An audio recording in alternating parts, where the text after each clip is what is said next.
Hello, and welcome to the Nauticast podcast, the one true chapter by chapter podcast going through A Song of Ice and Fire one chapter a week.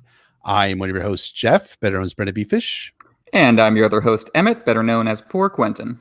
And welcome to the 115th episode of the Nauticast titled Shadow of a Doubt Part 1, an analysis of A Clash of Kings Davos II. Man, just feels great to say that, in which Stannis and his new sycophants would very much like to move on from Renly's very unfortunate death, please. But Sir Cortnay Penrose, he ain't going to allow it. He sure won't. And yes, this is part one. It's going to be part one, not of two, but three episodes on this chapter of A Clash of Kings Davos II, because as you're about to see, we managed to milk quite a bit out of even this one small chunk of it. So next week is going to be part two, in which we deal with the conversation between Stannis and Davos that happens right after this confrontation with Cortnay Penrose. And then the week after that will be part three of A Clash of Kings Davos II, in which we deal with Davos and Melisandre and their conversation right before Melisandre unleashes the second shadow baby. And of course, this isn't part just because we love the Baratheon Davos Melisandre start of the storyline, but also because this chapter really is just massive and dense and so well done that we wanted to just get into every little bit of minutiae with you. So it's going to be a three-parter, and we can't wait to do it. Cannot wait to do that with you, sir, and with all you folks who are tuning in live and those of you who are listening on our regular podcast feeds. Thank you all very, very much.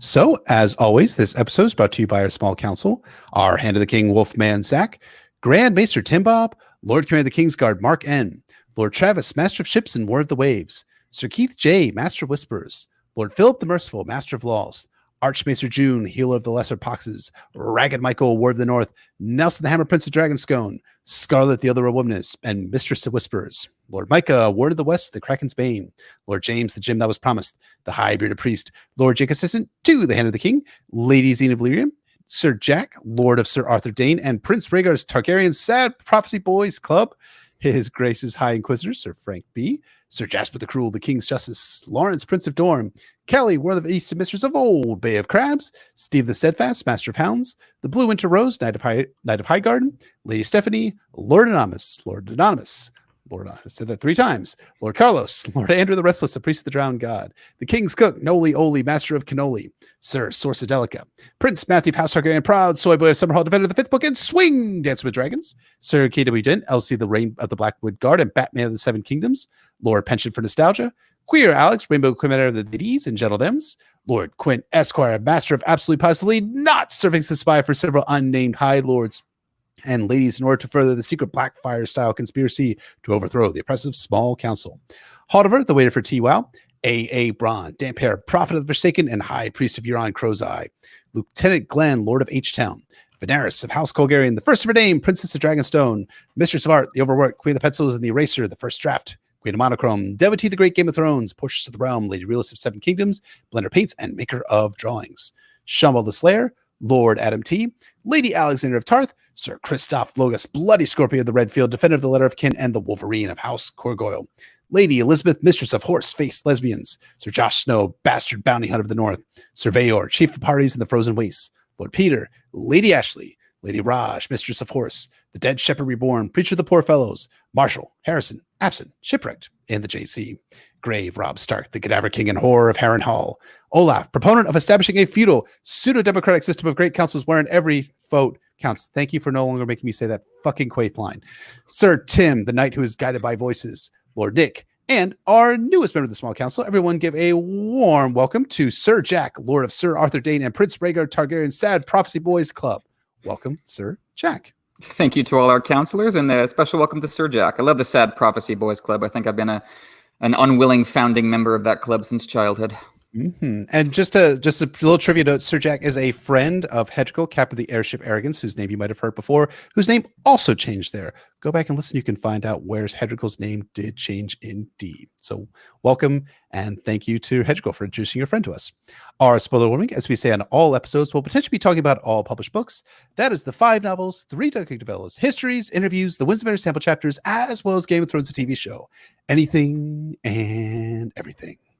Our question this week was asked during our Q&A episode, but we're going to get to it here. It comes from Sir James Cook, a poor fellow patron, who asks, Before my question, I want to take the time to thank you both for what you do here. I've managed to keep the spark of ice and fire alive inside me, and you both are partially responsible for this. Looking forward to listening for the books/chapters yet to come.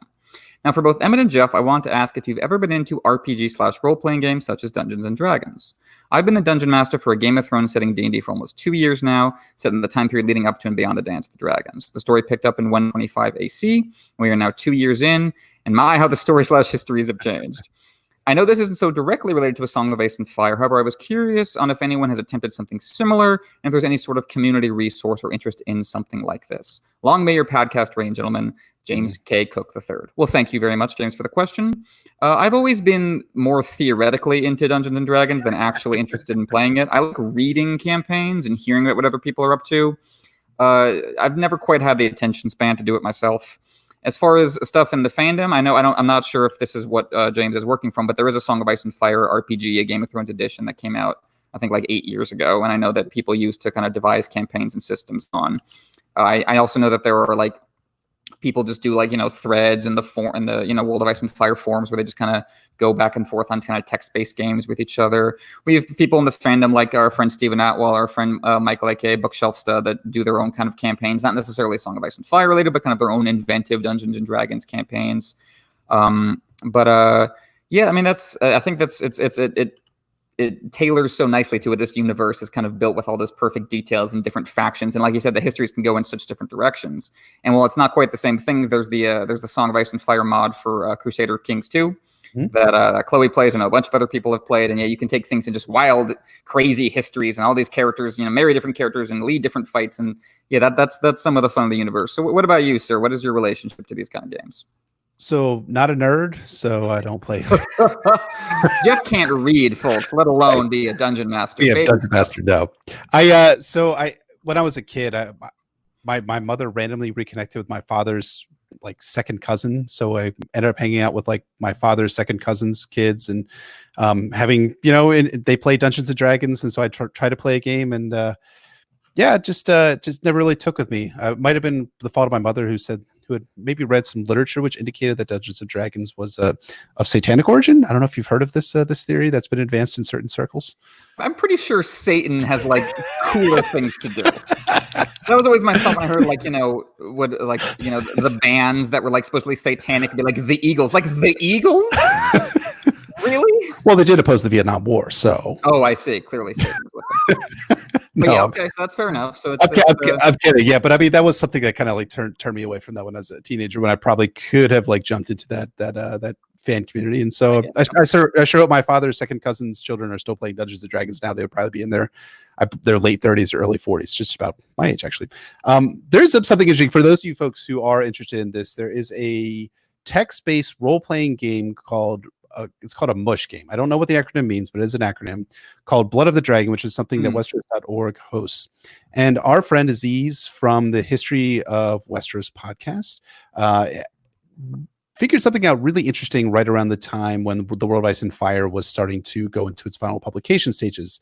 That there were certain events from that MUSH that seemed to be being pulled and being removed. And some of this information ended up in the World of Ice and Fire. So for whatever it's worth, and even though this is not something that I am particularly interested in, although I have heard interesting things about it. I've watched what's that guy, the Community guy, the guy who wrote Community, the show back. Dan Harmon has that really interesting show where he does right. Which I enjoy watching that when it's free. It's not often free because you have to pay money for it. But anyways, back to the main story is that a lot of these events ended up in the World of Ice and Fire and probably in Fire and Blood Volume 1 as well in certain ways and capacities. So George has some interest in role-playing games, and I'm probably doing injustice to the way that Aziz described it because he told it in a really funny way to me several years ago. I think I want to say at Ice and Fire Con in 2017, maybe even before that. So always George is a gamer, board game guys we talked about in our last Arya chapter, and he seems to be a D&D guy too. I do have one final story, and you can probably cut this out of the main episode. This is for the live cat kids. George does play another role-playing game, and I don't remember how this came about, but essentially This role-playing game was done with Dan Abraham and Ty Frank and a couple other people. And you should know the names Dan Abraham and Ty Frank because they became the writing duo that wrote the Expanse series. And apparently out of that role-playing game that they were playing with George R. R. Martin sprang this whole series known as the Expanse. Have you heard of it? Books, TV show? I don't know. It's on Amazon apparently. A little bit. So yes, so George has inspired a lot of creativity and amazing work in the greater science fiction and fantasy community through role-playing games. So great. Good on him. Yeah, it makes sense. You know, what is D&D but pure narrative, coming up with that stuff together. And again, I love it in theory in the same way that I admire improv in theory, but I don't necessarily have just the mindset to engage with it myself. But I love it when everyone else does. I think that's wonderful. So thank you so much, Sir James, for the question. If you'd like to ask questions we must answer here on the Not-A-Cast podcast, you're welcome to become a Sworn Sword or higher level patron over at patreon.com/Not-A-Cast ASOIAF, where you can receive show notes, special bonus episodes like part 2 of The Second Coming, our 4-part analysis of the Winds of Winter chapter, The Forsaken. And that's going to be coming for all Poor Fellow and Above patrons next week, if you're listening to this episode on the release day, or in a couple weeks if you're watching us on the live cast. I cannot wait to do that. I was writing some of this stuff. I'm like, man, I just cannot wait to like actually write the synopsis for The Forsaken, and because it's going to be a 13 or 14,000 word synopsis and about a 50,000 word depth section from Emmett that we'll have to split into probably at least 2 parts. Yeah, well, it's gonna be great. It's just gonna be so good, so much fun. I'm very much excited for doing that.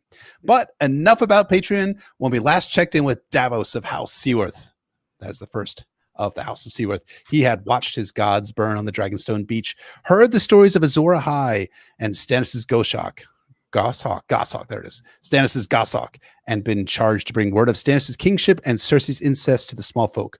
Let's find out what happens to Davos Seaworth in this synopsis of A Clash of Kings, Davos 2, Part 1.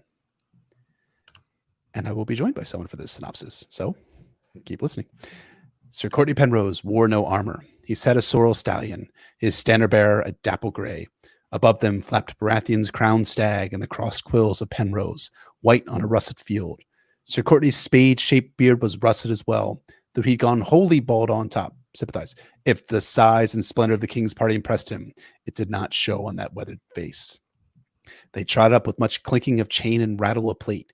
Even Davos wore mail, though he could not have said why. His shoulders and lower back ached from the unaccustomed weight. It made him feel cumbered and foolish, and he wondered once more why he was here. It is not for me to question the king's commands.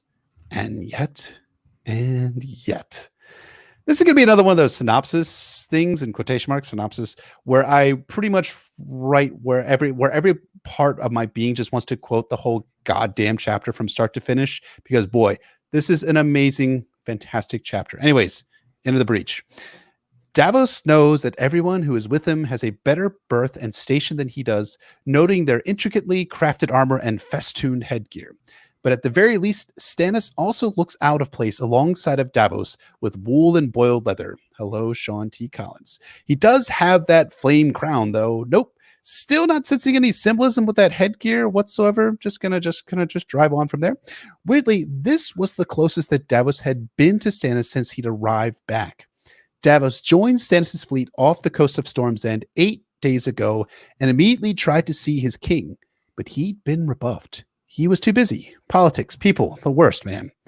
Now that Stannis Baratheon had come into his power, the lordlings buzzed around him like flies around a corpse.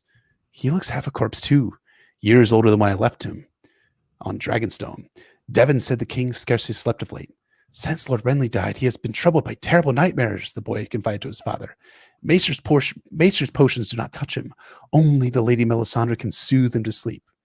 Is that why she shares his pavilion now? Davos wondered. To pray with him. Or does she have some other way to soothe him to sleep? It was an unworthy question, and one he dared not ask, even of his own son. Devon was a good boy, but he wore the flaming heart proudly on his doublet, and his father had seen him at the night fires as dusk fell, beseeching the Lord of Light to bring the dawn. He is the king's squire, Davos told himself. It is only to be expected that he would take the king's god. Look, Davos, the implication here is that Melisandre is singing Stannis a R'hlloric lullaby to sleep every night. Man, I thought that Stannis was harder than that. Davos takes a gander at Storm's End, sees that the walls were thick and high, just like anyways. But before Davos has a chance to unpack that, Stannis Baratheon arrives in front of history's greatest monster, Sir Cortnay Penrose. And now it's time to unleash you, Sir Emmett, or shall I say, Sir Cortnay. Sir, Stannis said with stiff courtesy. He made no move to dismount. My lord, that was less courteous, but not unexpected. Oh my gosh, it's a brand new voice. I'm so excited. This is awesome. Yes, yes.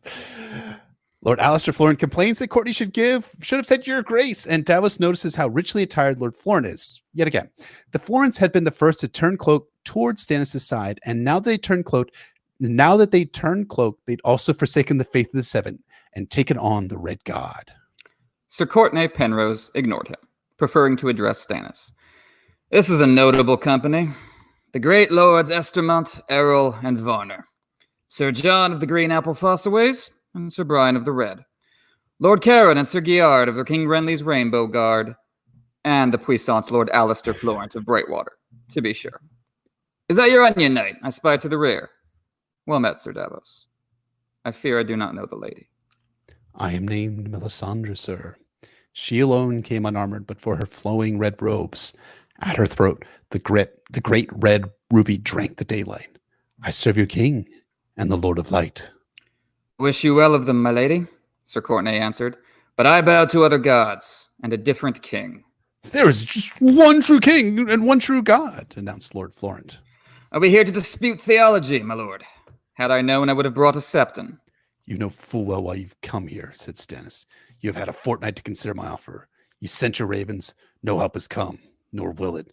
Storm's End stands alone, and I am out of patience. One last time, sir, I command you, open your gates and deliver me what is mine by rights. And the terms? Asked Sir Cortnay. Sorry about that. Remain as before, said Stannis. I'll pardon you for your treason, as I pardon these lords behind me. The men of your garrison will be free to enter my service or return unmolested to their homes. You may keep your weapons and as much property as a man can carry. I will require horses and pack animals, however. And what of Edric Storm? My brother's bastard must be surrendered to me. Then my answer is still no, my lord. Stannis clenches his jaw, and Melisandre asks, actually I wrote the notes here, that Stannis clenches his claw, and it's not because... He would have claws, that works. Brilliant, brilliant. And Melisandre asks that the Lord of Light protect Sir Cortnay. May the others bugger your Lord of Light, Penrose spat back, and wipe his arse with that rag you bear. Yeah, I had written this in the note before I actually had heard you say this, but you do that way too well, dude. Alistair tells Cortnay to watch his fucking mouth. Besides, Robert's bastard's related to Lord Alistair too, so you can trust Stannis as you would trust an honorable... I know you for a man of ambition, Sir Cortnay broke in. A man who changes kings and gods the way I change my boots. As do these other turncloaks I see before me. Everyone starts muttering and getting angrier than a bunch of Ohioans when they find a single speck of paprika on their boiled chicken breast. For his part, Davos figures that Sir Cortnay isn't really wrong at all. Most of these bros had turned cloak. Lord Bryce Caron makes the case that no, they hadn't turned cloak. Really, they just were now serving the only Lord of Storm's End since Renly's very mysterious and very possibly accidental death. If that is so, why is the Knight of Flowers not among you? And where is Mathis Rowan, Randall Tarley, Lady Oakhart? Why are they not here in your company? They who loved Renly best. Where is Brienne of Tarth, I ask you? That one, Sir Giard Morgan laughed harshly. She ran, as well as she might. Hers was the hand that slew the king. Sorry, I lost my place. A lie, Sir Cortnay said. I knew Brienne when she was no more than a girl, playing at her father's feet in Evenfall Hall. And I knew her still better when the Even Star sent her here to Storm's End. She loved Renly Baratheon from the first moment she laid eyes on him. A blind man could see it. Lord Florent says that Giard's theory is fine and all, but his theory is that Catelyn did it. No, Lord Caron puts in. It was Brienne who did it. Sir Eben Kai was so totally telling the truth when he said so when he was dying from, who killed him again? Who knows? Contempt thickened Sir Cortnay's voice. And what is that worth? You wear your cloak of many colors, I see. The one Renly gave you when you swore your oath to protect him. If he is dead, how is it you are not? He turned his scorn on Giard Morgan. I might ask the same of you, sir. Giard the Green, yes? Of the Rainbow Guard? Sworn to give his own life for the king's? If I had such a cloak, I would be ashamed to wear it. Morrigan bristled. Be glad this is a parley, Penrose, or I would have your tongue for those words. And cast it in the same fire where you left your manhood? Enough, Stannis said. The Lord of Light willed that my brother die of treason. Who did the deed matters not. It's just a big-ass mystery, right, Stannis? Very sad. Who done it? Who knows? Anyways, thoughts and prayers. Let's move on. But it does matter to Sir Cortnay. I have heard your proposal, Lord Stannis. Now here is mine. He pulled off his glove and flung it full in the king's face. Single combat. Sword, lance, or any weapon you care to name.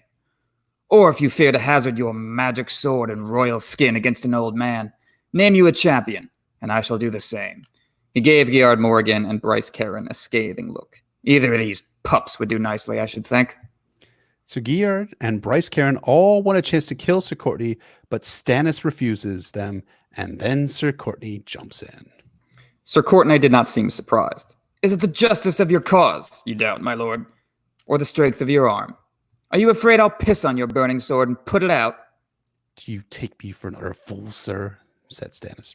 I have 20,000 men. You are besieged by land and sea. Why would I choose single combat when my eventual victory is certain? The king pointed a finger at him. I give you fair warning. If you force me to take my castle by storm, you may expect no mercy. I will hang you for traitors, every one of you. As the gods will it. Bring on your storm, my lord. And recall, if you do, the name of this castle. Sir Cortnay gave a pull on his reins and rode back toward the gate. Well done, man. That was amazing. That was Likewise, awesome. sir. You have such an amazing range in terms of like vocals from. I fall all over the place when I come up with a voice. That's a nice way of saying it, Jeff. And wonderful Stannis, as always. I believed it was him. No, thank you. I very much appreciate that. I'm wearing the shirt after all. For those of you who are watching the live cast. And I got the fire for those. There you go. So we pretty much just complete the circle right there. And that is the Clash of Kings Davos 2, Part 1. Man, does George nail most chapter openings in A Song of Ice and Fire, but tell me there's a better chapter opening than Stannis and his crew versus Sir Cortnay Penrose. I can't, because there isn't one. Like Storm's End itself, Davos 2 looms over A Clash of Kings, a gargantuan stone monolith constructed so smoothly and strongly by George that it seems impenetrable. But just as Davos and Melisandre managed to sneak their way underneath the castle, so we must find our way inside this incredible chapter. And it is just an embarrassment of riches. Some of George's best dialogue, some of his best imagery, some of his richest and most ambitious work in terms of politics and magic and complex characterization. It is no surprise we had to split this one into 3 episodes. As good as the previous chapters at Storm's End were, Catelyn 3 and 4, Davos 2 takes the next step, combining both of those chapters' strengths into a single towering whole. Not only is this my favorite chapter in the book so far, it rivals Dany 4, The House of the Undying, and Catelyn 7, her dialogue with Jaime, as my favorite chapter in A Clash of Kings, full stop. It's hard to like really kind of like put one of those chapters above the other ones because all of those are really, really good. I just find just Davos 2 just so engrossing. And I think I've read the chapter like a dozen times in the past like week alone. And it's one of the reasons why I love this chapter is that in Clash throughout, and especially here in Davos 2, the reader just has this kind of ping pong effect with Stannis of House Baratheon in the story. He's kind of like a taciturn jackass to Crescent who allowed the man to be mocked before he died. Fuck that guy, right? No, wait. He's a sad guy who only is going for the Iron Throne because it's his right, because he's very sad, because Robert never loved him. Sympathize with him. He's great. No. He's back to being a jerk in this chapter who gets immediate villain coding given all the weasels and opportunities with him in this parlay with Sir Cortnay. But it's clear that even in the first third of this chapter that George wants readers to see Stannis and Davos as distinct from the, quote, tale of traitors, as Stannis will refer to them later in the book, in this actual chapter, which I love. It's also clear that George wants us to see Stannis as a half-bad onion, as both a smuggler and a hero, neither good nor bad. And this opening scene from the chapter introduces this duality through an almost entire dialogue. One more time. Through an almost entirely dialogue scene, which is somewhat rare for a chapter opening in A Song of Ice and Fire. Very true. There's very little mood orientation first. Or like with Catelyn 3, remember how long we spent on establishing Storm's End before we got to the big dialogue scene? That's not what George is doing here. Instead, he focuses our attention on Sir Cortnay Penrose, perhaps the greatest of all one-off characters in The Song of Ice and Fire, making both an immediate and lasting impact on the reader with only one scene to his name before he dies. Given how little time he gets, there's not much pretense of psychological depth. He's not an especially complicated person. He spurs conflict in others rather than reflecting it himself. He is here to prevent an easy resolution to that conflict.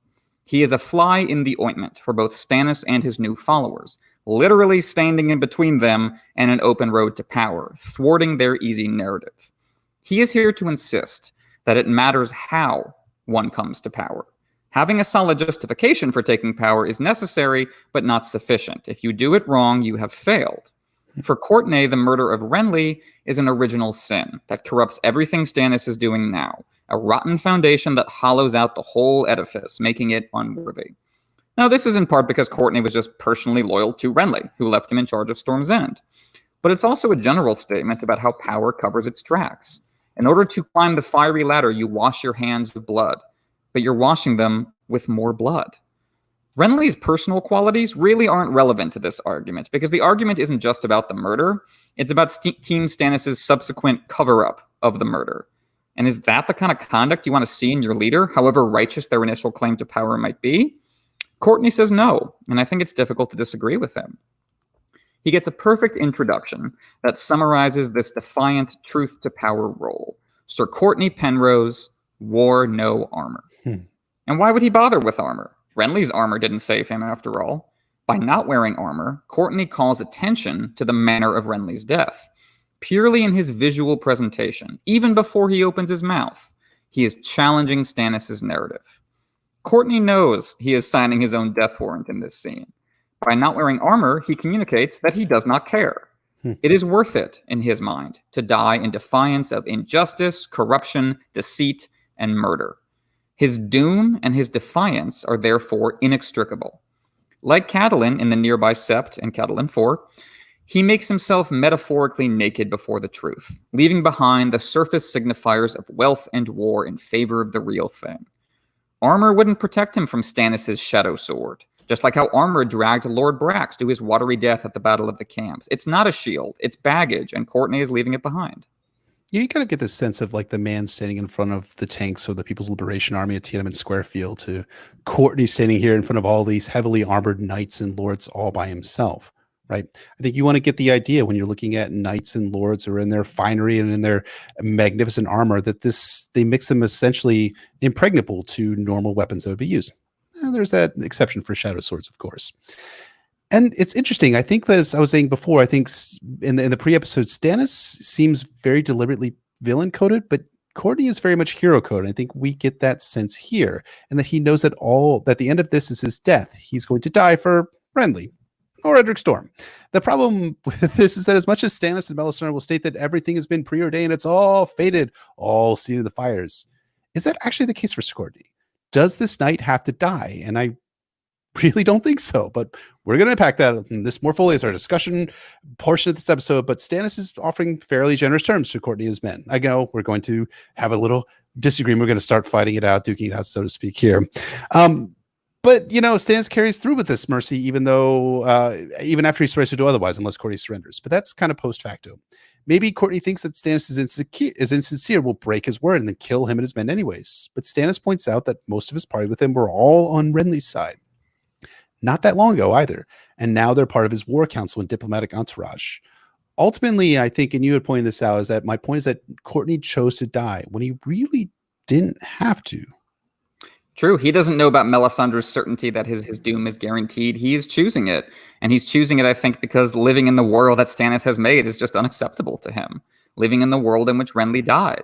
Renly's death emphasized how we're all just flawed, frightened mortals underneath the glittering surface of power, of kingship. The songs spur us on, but they don't save us from mortality. Despite Cortnay's loyalty to Renly, he's not invested in that glittering surface because it has now passed to Stannis. Now Cortnay seeks to undercut it, to point out that it's just a shadow on a wall. When you ain't got nothing, you got nothing to lose.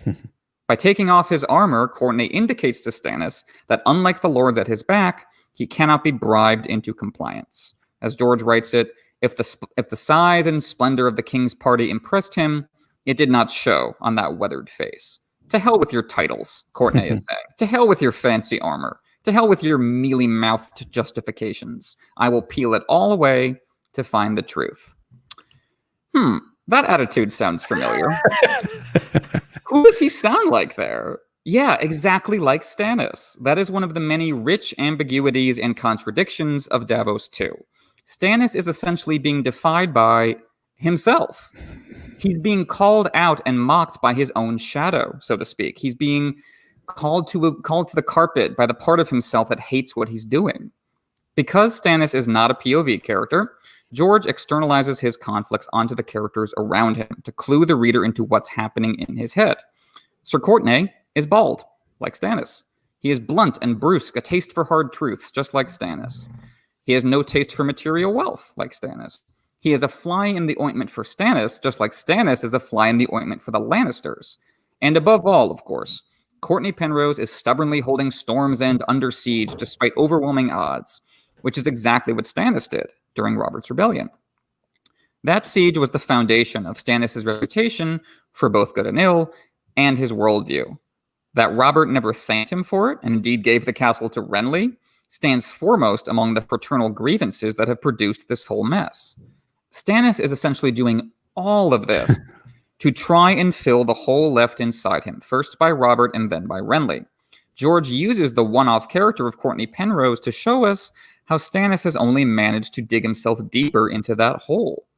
By laying siege to Storm's End, Stannis is recreating the siege during Robert's Rebellion, but he has switched sides. Now he stands in for the Mad King. This perfectly fits with what's been happening in A Clash of Kings so far from Stannis' introduction forward. Stannis is so angry and sad about Robert failing to love him that he is basically trying to take back his decision to lay it all on the line for his big brother during the war. He is becoming the besieger instead. It's as if Stannis has gone back in time to change his mind.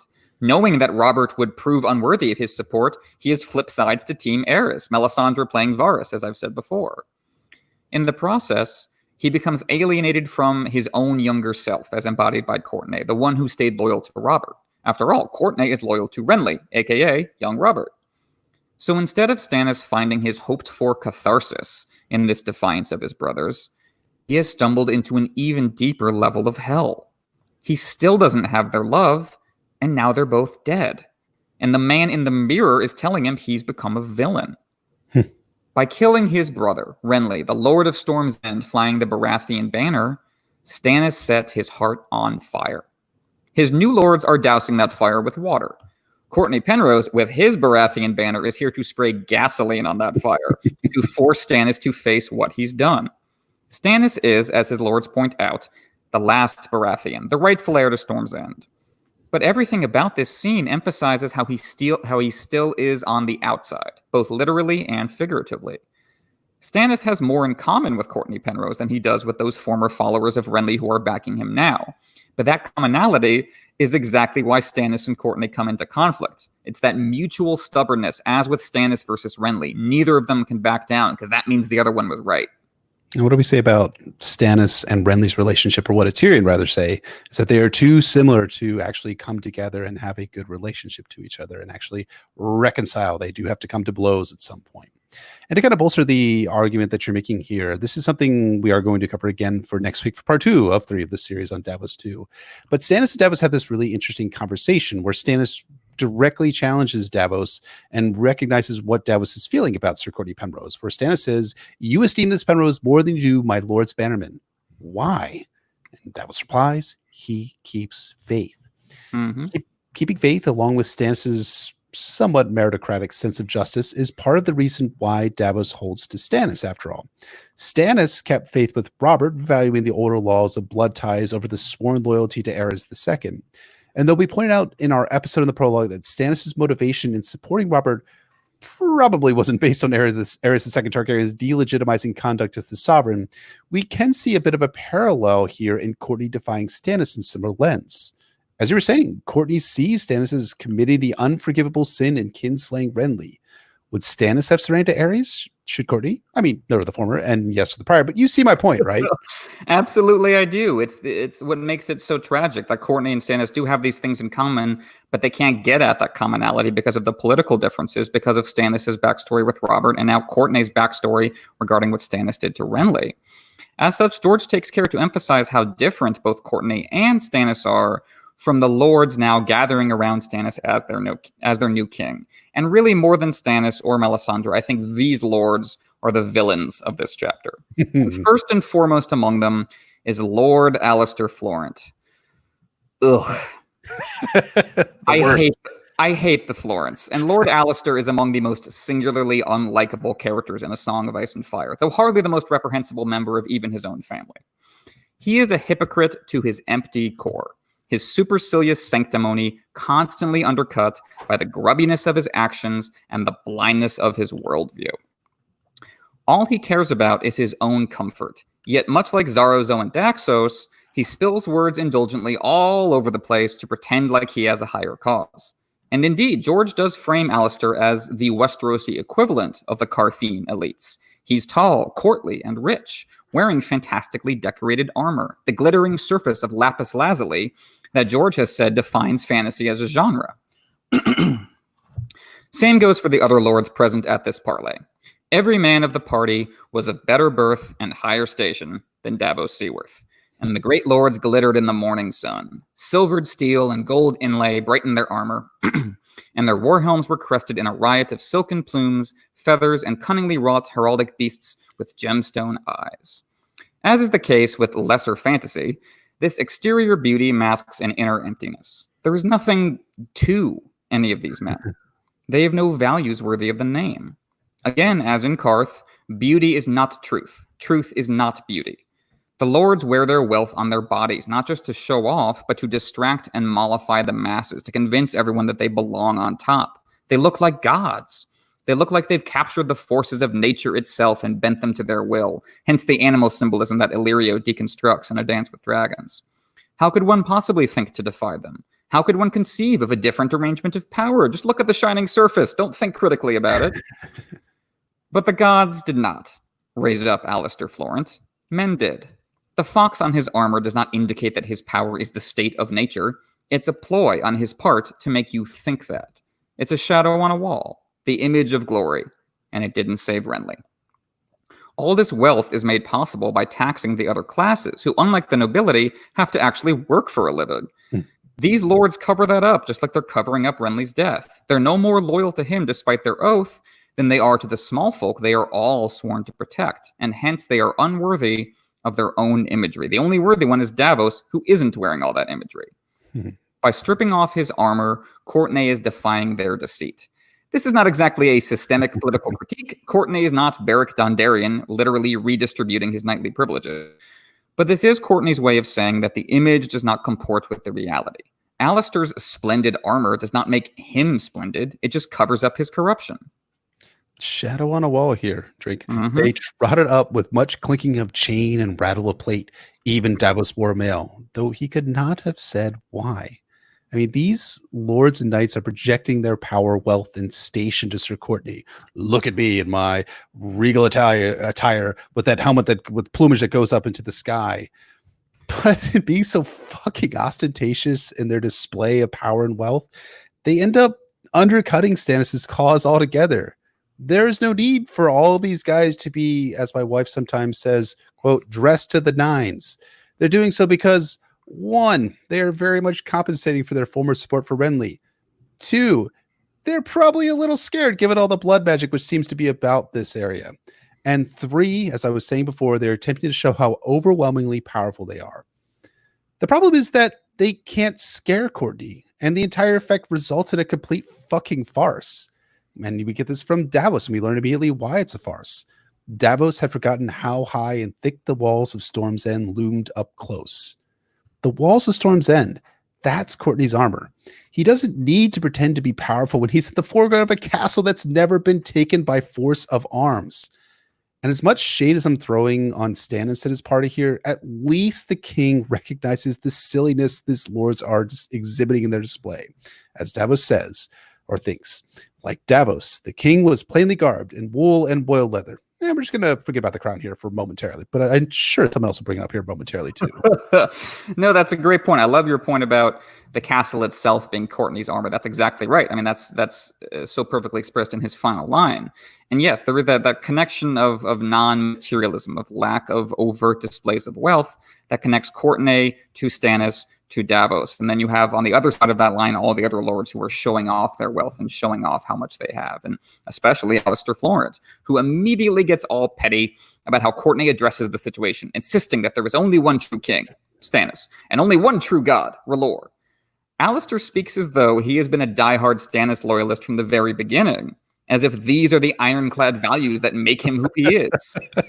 And no doubt, he talked about Renly and the Seven in the same way, like a couple weeks ago.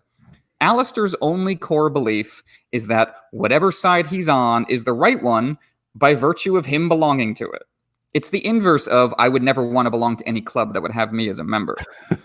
Moral righteousness is just an inherent feature of being Lord Alliser Florent, according to Lord Alliser Florent.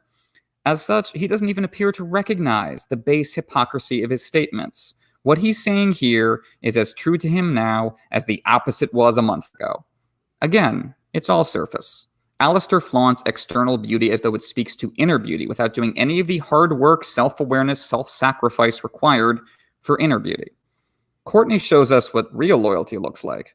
And so he cannot abide Alliser, and Alliser cannot abide him. They have irreconcilable ways of looking at the world and themselves. Catelyn mocks how... Okay, Catelyn. Cortnay... Same person. Cortnay mocks how notable the company is, sarcastically referring to Allister as puissant. You'd like to think of yourselves that way, but I know better and will say so to your face. And who is it that commits treason while Stannis is on the Blackwater, while he himself is not on the Blackwater? Yeah, it's Lord Alliser, the puissant lord who protesteth too much about his very real, very true loyalty to Stannis. And he's not the first lord to actually betray Stannis, because you have several that end up turn cloaking on Stannis on the Blackwater. But he is the first one to do so who does not have the threat of immediate violence if he doesn't actually switch sides right here, right now. Exactly. Alliser just takes advantage to try to climb the ladder after the Blackwater by selling out Stannis to Tywin. So where is Stannis himself in the midst of all this? The one true king with his one true god having finally come into his power. I mean, this is what he's wanted all along, right? The powerful lords who loved his brothers more than him have finally bent the knee and given him a big army. Yet look at how George describes what ought to be Stannis' apotheosis. Now that Stannis Baratheon had come into his power, the lordlings buzzed around him like flies around a corpse. He looks half a corpse too, years older than when I left Dragonstone. In turning Renly into a literal corpse, Stannis has transformed himself into a figurative corpse. He is dead on the inside. He has set his heart on fire. So much for apotheosis. Turns out that a crown is cold compared to the warmth of a brother's smile. Turns out that power is not an adequate replacement for love. Turns out there is no victory to be had here. These splendid, well-spoken lords are framed as so many flies buzzing around a corpse, feasting crows, taking advantage of the corrupted nature of power. What will it profit a man to gain the world and lose his soul? Stannis got everything he thought he ever wanted, but in the process, gave up what he actually wanted. Be careful what you wish for. He can keep that hideous realization tamped down, compartmentalized away in his nightmares, as long as no one points it out to his face in the daylight. But Cortnay Penrose is doing exactly that. Stannis wants to close the door on what happened, but the ambiguous nature of what happened is precisely what makes it impossible to close the door. There can be no catharsis because it has not been established who killed Renly Baratheon. You can see Stannis trying to put his best foot forward in this scene. He is giving Cortnay one last chance to save his life and the lives of his men. He ignores Cortnay calling him my lord. Alliser is the one who objects to that. Excuse me.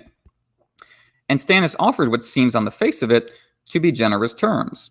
I will pardon you for your treason, as I pardon these lords you see behind me.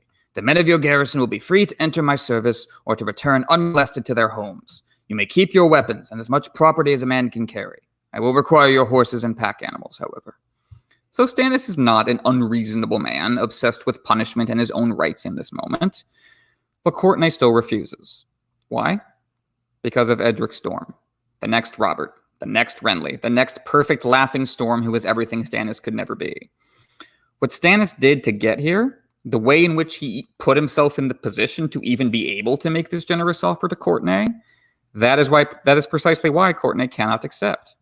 Stannis points out that the hard logistical facts on the ground all point against Cortnay.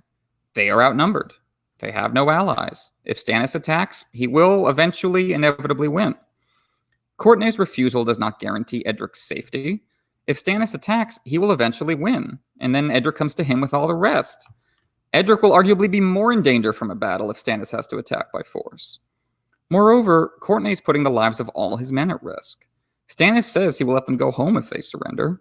Cortnay's refusal could mean they all die in battle. Catelyn argued in her most recent chapter that Brienne devoting herself to vengeance against Stannis was a waste of all the good things she could still do with her life.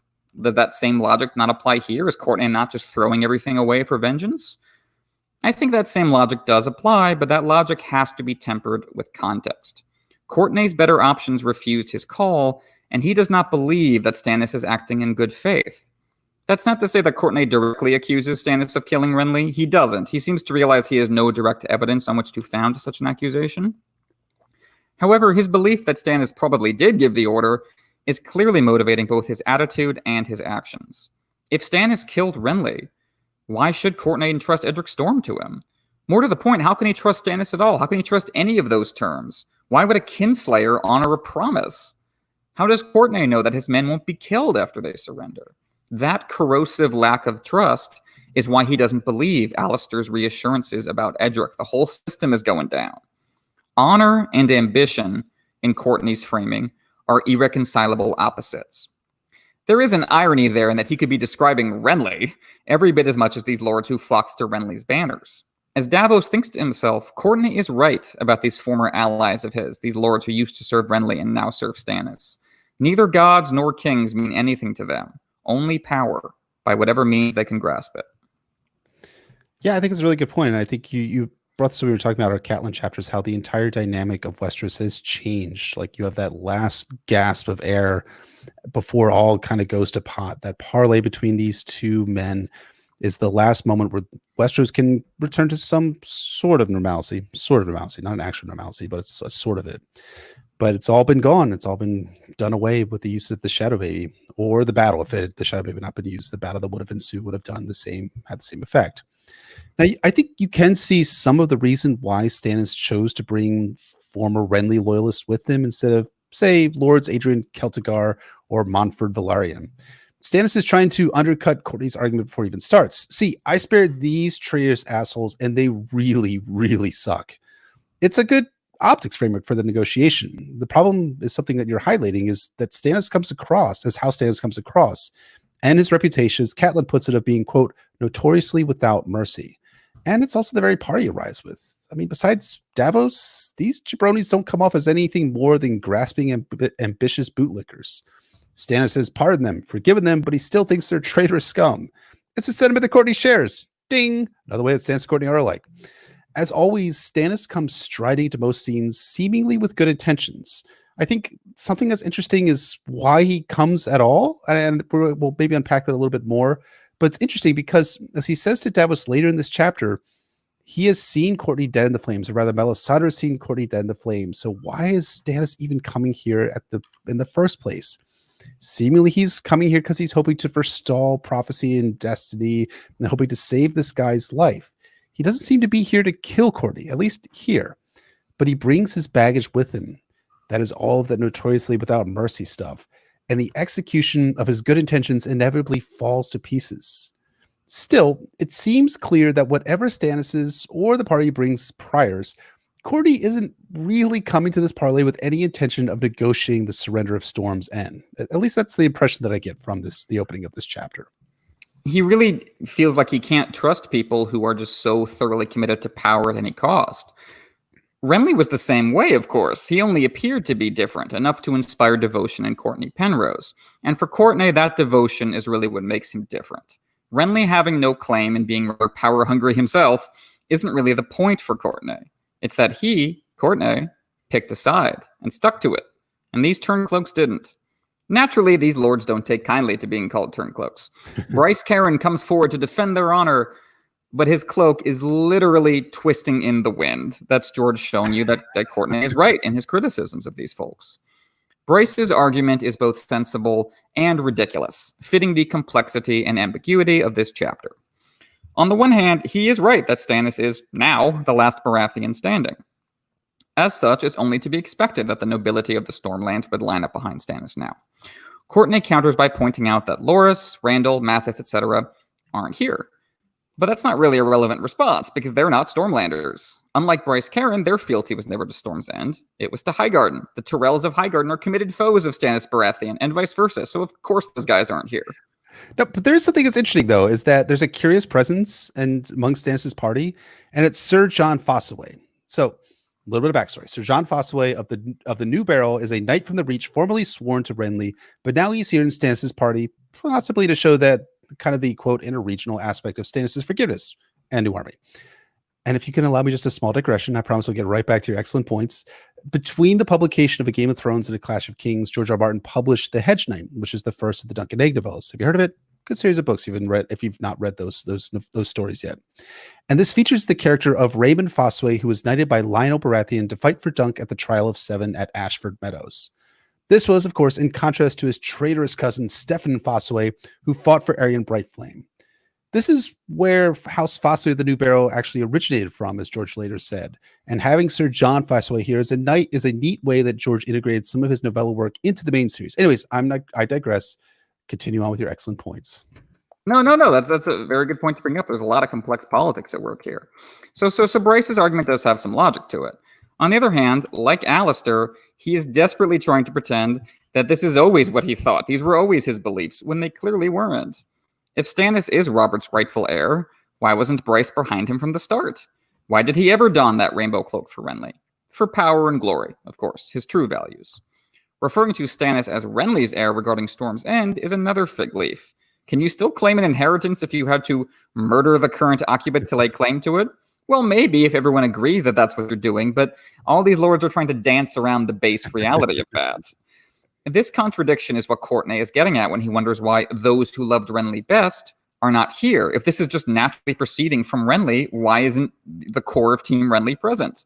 Those who, like Cortnay, loved Renly as Renly are not interested in the fig leaf of stepping neatly to Stannis' side and pretending that nothing happened.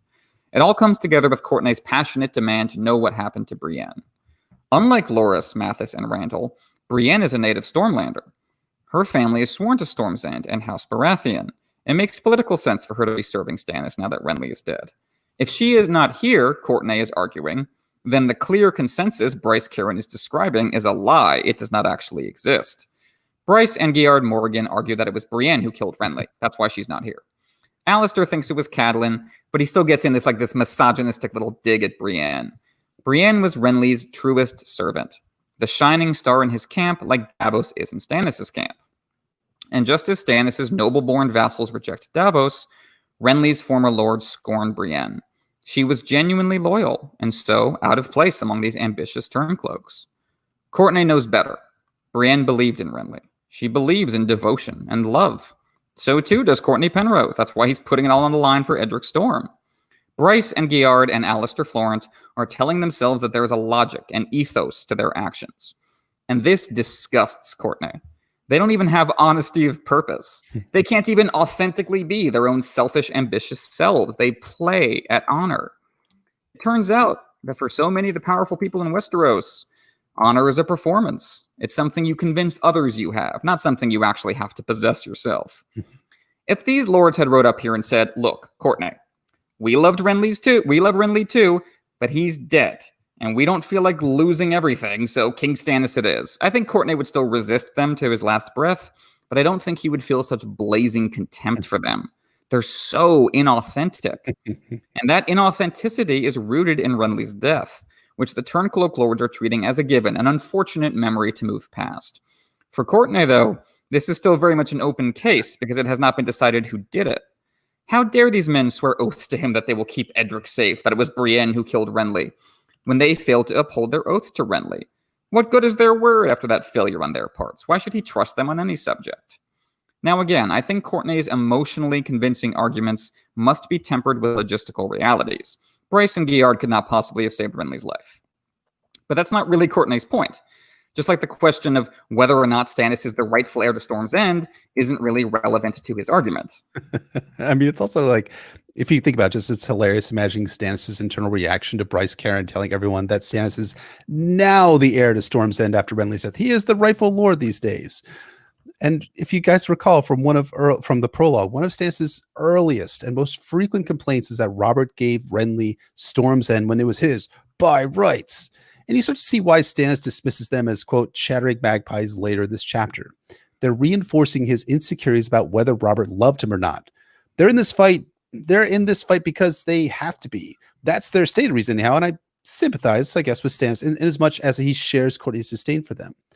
But why would he like them when Bryce Caron is here loudly proclaiming that they're following Stannis now only because Renly died? Who did it after all? Who knows? And that's Courtney's point. It's not really so much that, Renly really was the best guy ever. That's not really what Cortnay spends any time talking about here. Courtney's point is that it's utterly fucking galling to see these men prancing around like their shit doesn't stink, wearing the cloaks Renly gave them while supporting his killer. That's his point. As Cortnay says to Geard, he considers them all to be less than men. As a result, they have sacrificed their humanity in the name of power, a pack of corrupt cowards and liars. Stannis weighs in at this point with a line that exposes the fragility of his rise to power. The Lord of Light willed that my brother die for his treason. Who did the deed matters not. First of all, it is highly unwise for Stannis to cite R'hllor's will as driving everything. Even those of his followers who have embraced the Red God have only done so in a superficial fashion. We see in this chapter and again in A Storm of Swords that instinctively they all still refer to the gods, plural, the faith of the seven in which they were raised. As Cortnay points out, they're not here to debate theology. This religious conversion is just another fig leaf being used to cover up the base brutality of Renly's murder. When Melisandre presses the point, asking the Lord of Light to bless Cortnay in his darkness and bring him to the one true God and one true king, Cortnay snaps back, "May the others bugger your Lord of Light and wipe his arse with that rag you bear." This is crucial. This shouldn't be overlooked. Since the very beginning of this podcast, we've been talking about the White Walkers as monsters on the margins. Our knowledge that winter is coming infects our perspective on the more secular struggles. It doesn't make them unimportant, far from it, as the outcome of the secular struggles will determine what the response can even be to the supernatural struggle.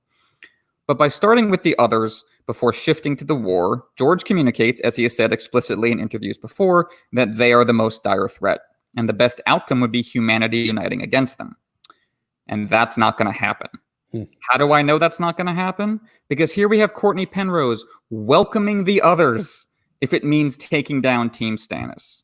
Now, I don't think he would literally prefer the White Walkers, but the point is that the human passions of the war have run so hot that in this moment, he feels like he would prefer them.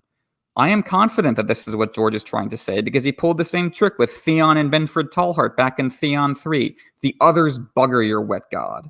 Ultimately, we hate and fear the mysterious, unknowable eldritch demons less than we hate and fear each other.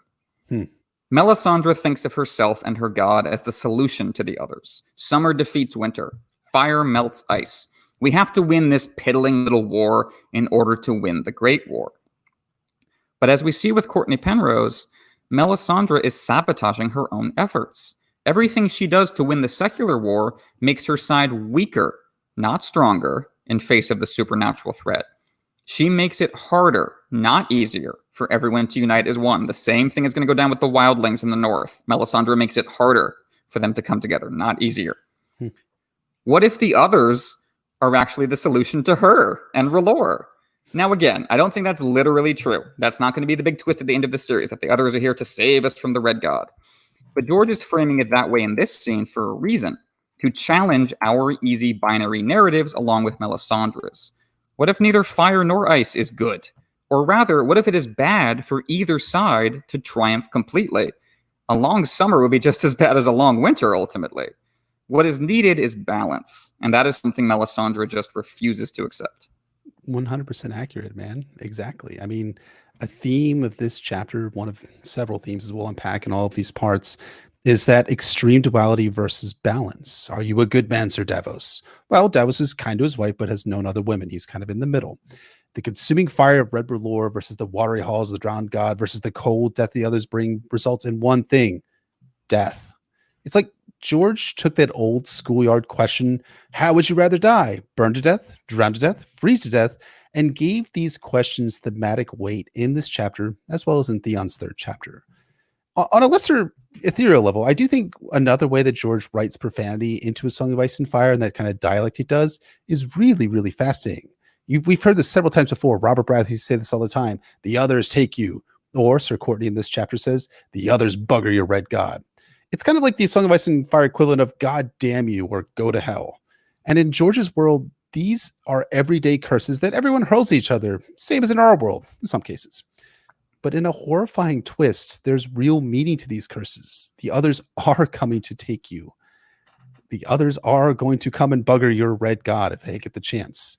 I mean, just imagine it in a modern context. Imagine if saying God damn it or go to hell resulted in God damning the thing or person or sending someone directly to hell. That would be terrifying. And that's the dynamic that I think George wants us to keep in the back of our minds when all these curses are just kind of tossed around casually. It's really, really good writing.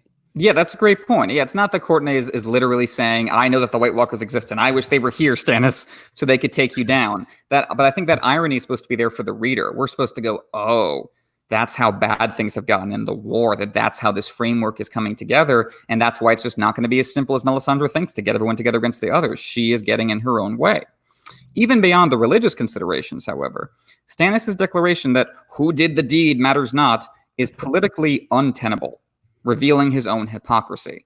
You cannot say that you are the one true king, the font of justice, the ultimate authority on who deserves to die and who doesn't, and then say, who cares who killed Renly? What does it matter? If Stannis was to sincerely act on his stated beliefs, he would be more concerned than anyone with the question of who killed Renly, because that person is a traitor too. Whoever that person is, they took on Stannis' powers and duties with no legal right to do so. They made themselves judge, jury, and executioner of Renly. That's Stannis' job. I think you can really see how hypocritical Stannis is being in this scene if you compare his reaction to Renly's death to his reaction to the Mad King's death. Robert makes this same who did the deed matters not argument regarding his predecessor. Someone had to kill Aerys, as he tells Ned, and he doesn't care that it was Jaime. But Ned does, because even though Aerys murdered his father and brother, he believes that Jaime's sword tainted Robert's rebellion, because Jaime was a Kingsguard. Aerys might no longer have been the rightful king in Ned's eyes, but Jaime had still sworn an oath to him and broke that oath. Brienne feels the same way. Aerys was mad and cruel. No one has ever denied that. He was still king, crowned and anointed, and you had sworn to protect him. Now, of course, Ned and Brienne, at that point, don't know about the wildfire. They're working with limited information, and with that same information, Stannis agrees with them. After all, while Stannis rebelled against the Mad King, he still tells Davos in A Storm of Swords that Jaime should have been sent to the wall afterwards. Why? Stannis clearly believed that Aerys had to go. Drawing from the logic he uses in this scene, why does it matter who killed them? The rebellion decreed that Aerys had to die for his crimes. Who did the deed matters not. Shouldn't that be his mindset? So something has clearly changed. Something does not add up. Somehow Renly's death is different from Aerys' death to Stannis in such a way that, in this case, who did the deed matters not. Why is that? Why does Stannis, for once in his life, decide not to judge the guilty? Because in this case, the guilty party is himself. We'll get more into this debate next week, but Stannis' statement here is so incongruous with the rest of his beliefs that I can only interpret it as a desperate attempt to dodge culpability in Renly's death. Just like how his new lords are feigning belief in the Red God in order to fit in politically, Stannis is using R'hllor's will as a fig leaf to avoid dealing with his own will. I certainly didn't kill my brother and am now regretting it. No. I didn't set my heart on fire. God did that. I can externalize all my pain and confusion onto R'hllor. Isn't that convenient? Renly's death was supposed to pave the way for Stannis' iron justice. But in the wake of Renly's death, he is already abandoning that iron justice. lest it toll for him. It's a really good point. I think when we look at Stannis saying that it was R'hllor's will, is Stannis actually a believer in R'hllor at this point in the story? Again, it's really hard to say whether Stannis actually believes that such a thing as the Red God exists. He believes in the power that Melisandre has. He sees that the Red Hawk has power, and he's trying this new Hawk to see how it works out for him. But now he's externalizing potentially his own guilt onto God. God did it. However, you are forcing me to be contrarian here. I'm joking. As I was saying before, these are all really, really good points. And I think bringing Stannis' statement about what Robert should have done, would have done with Jaime is good analysis, and what Stannis should have done. And I look forward to that alternative universe we'll unpack in our 5-part series on Davos' 4th chapter in the Storm of Swords about what Stannis would have done with Jaime had he known about the wildfire. But so much of this chapter revolves around what someone knew and when did they know it, as we're going to talk at substantive length next week. Stannis, as you were saying, very clearly wants to move on from Renly's death. Who did it? As quickly as possible. There's a part of me that does think that had Stannis owned Renly's death, he might have garnered more reader sympathy here. Something along the lines of Samuel L. Jackson's, yes, he deserved to die, and I hope he burns in 7 hells from A Time to Kill. Great movie from the 90s. The issue is that he's haunted by Renly's death personally and knows he bears responsibility. How much responsibility? Again, tune in next week. The other issue is that if Stannis just straight up admitted that he had killed Renly for treason, even after giving him the chance to renounce his treason, he would have been accursed as a kinslayer. And really, which Lord of Westeros or Knight of Westeros wants to be associated with someone who breaks a societal taboo that almost all of Westeros holds sacred? Most of these jackanapes know that they would share in the kinslaying dishonor if Stannis' culpability was widely known. And Stannis knows that they know. And he seems to know that they have to buy into the lie that it doesn't matter who killed Renly because they'd show themselves to be giving assent to the greatest sin in Westeros, kinslaying. Again, it's arguably whether kinslaying or guest writers, violating guest writers is the greatest taboo. But for the sake of argument, we'll just say it, the kinslaying right now. Again, as we uncovered at significant length in Catelyn's 3rd and 4th chapters, the hypocrisy of this taboo is that it didn't extend to Renly, again, commanding Stannis' death on the battlefield at dawn the next day. How many degrees of separation from swinging the sword or shadow sword does kinslaying become culturally appropriate? That's my question. Now, you're highlighting something else that I'm kind of papering over here, that Stannis feels guilt over Renly's death, and that'll hang emotionally over him forever. For that matter, the justice or injustice of what Stannis and Melisandre did doesn't exculpate him emotionally from the fact that he was there, at some level, when Renly very sadly passed away. But in seriousness, the blood is ultimately on Stannis' hands or head for, I guess I've been saying this a lot, reasons we're going to unpack next week.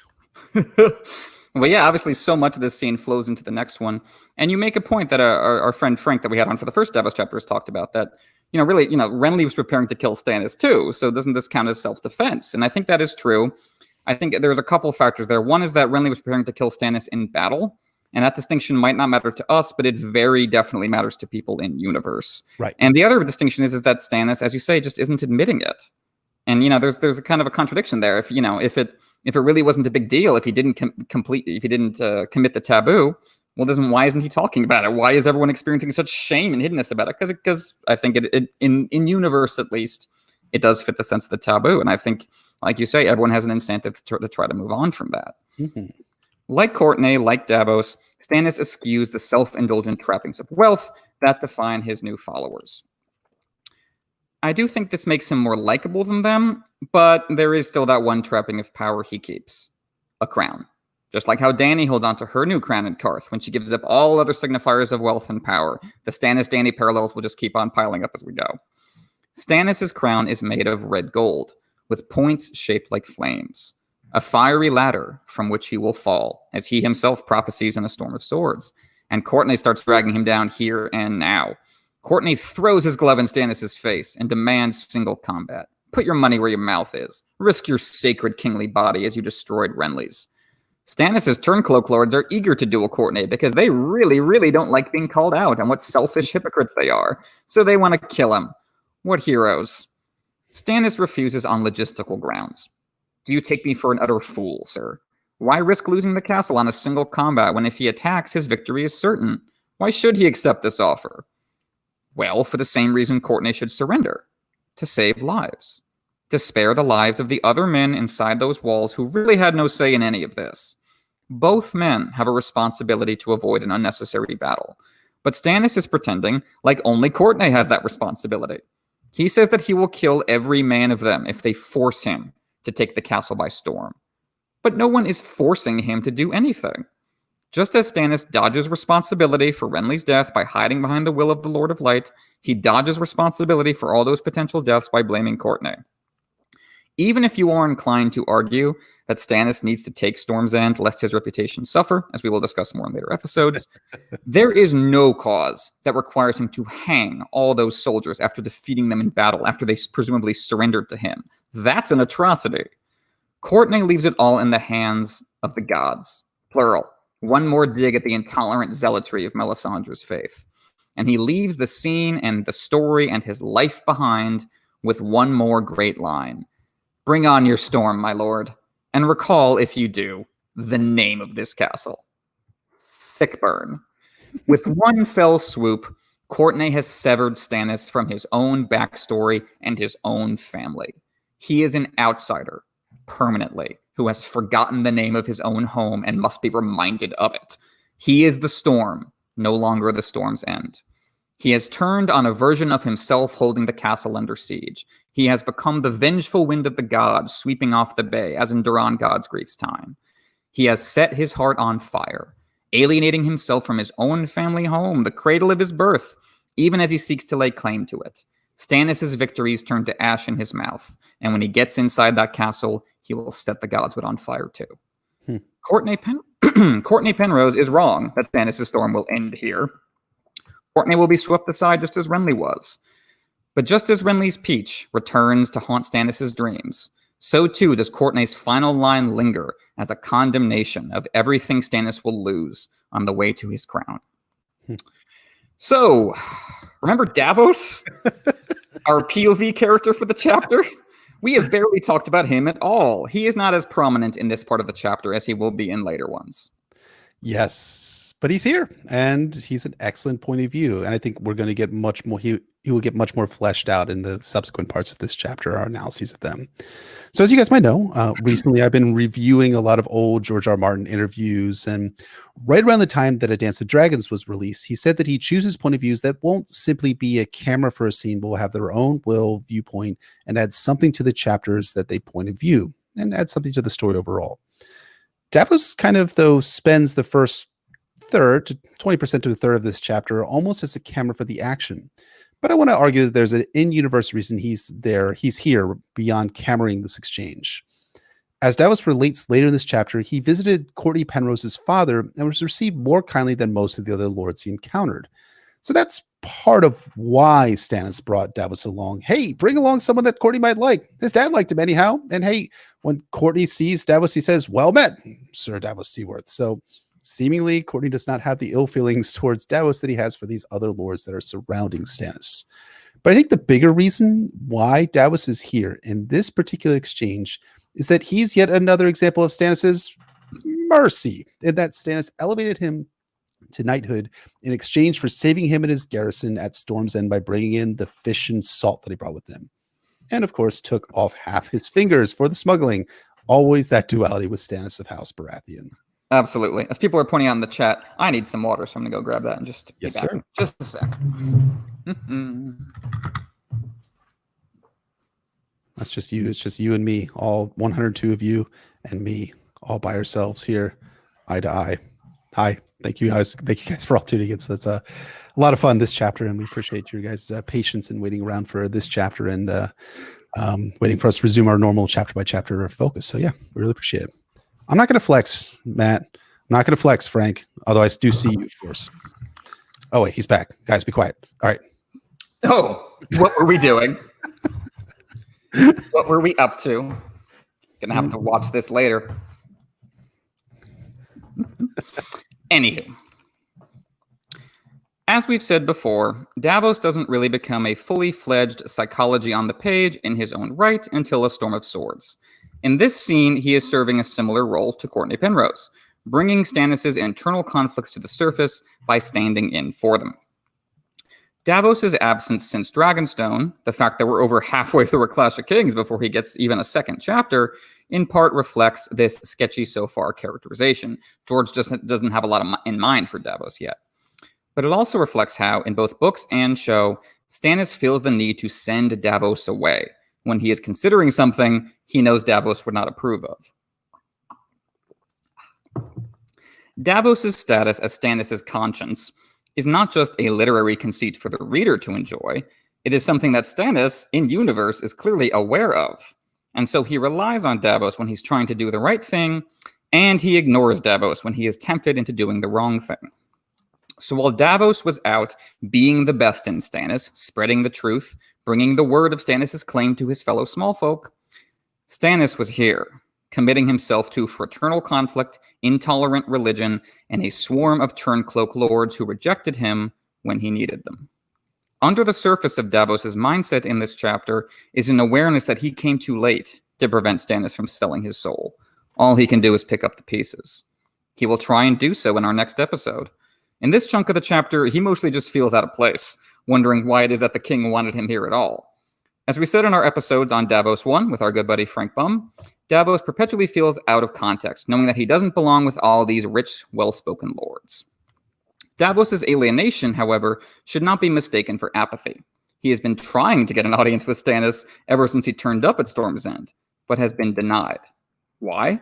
Well, again, I think this is because Stannis knows Davos would reject the decision Stannis has made, and will go on making. And Stannis knows at some level that Davos would be right to reject those decisions. So instead, Stannis has invested his intimacy with Melisandre. Davos learns this from his son Devon, one of the king's squires, who wears the fiery hearts proudly over his own. Because of that sigil, Davos dare not share his doubts with the kid. Such are the wages of intolerant faith. The family unit is set against itself, as with Stannis versus Renly. Davos fears his own son would turn him into Melisandre, as children under despotic regimes in our own history have been encouraged to turn in their parents. Yet even as the political power of R'hllor in Westeros is established, Devon's report to his father hints at the weaknesses, the thin wages that will rob them of true victory. Stannis has been afflicted with terrible nightmares since Renly died. Now, as first-time readers, the only information we have to work with about Renly's death is that Catelyn felt Stannis' presence in the tent.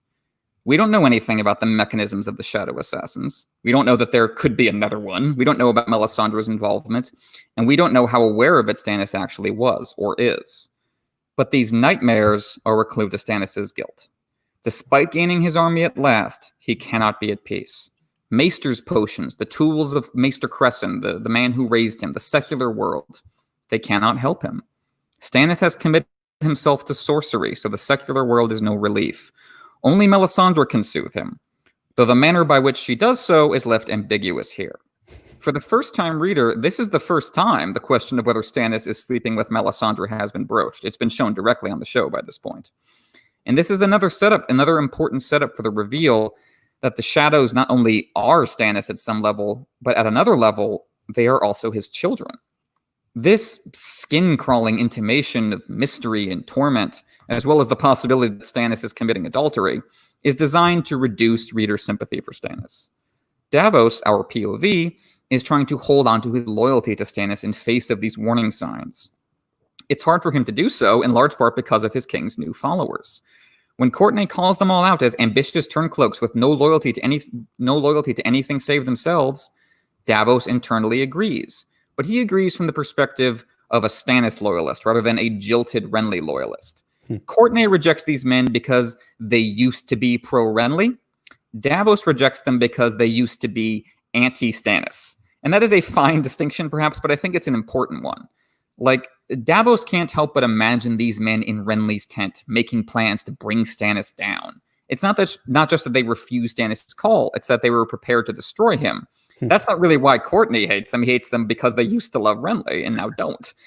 So Cortnay and Davos, despite being on opposite sides of the war, they share the classic partisan's disdain for the fair-weather follower with no true loyalty to either side, and so an enemy of the loyal people on both sides. And that is why, Cortnay calls out respectfully to the Onion Knight, "Well met, Sir Davos." I mean, I think Cortnay would think to himself, Davos, I get why you're here.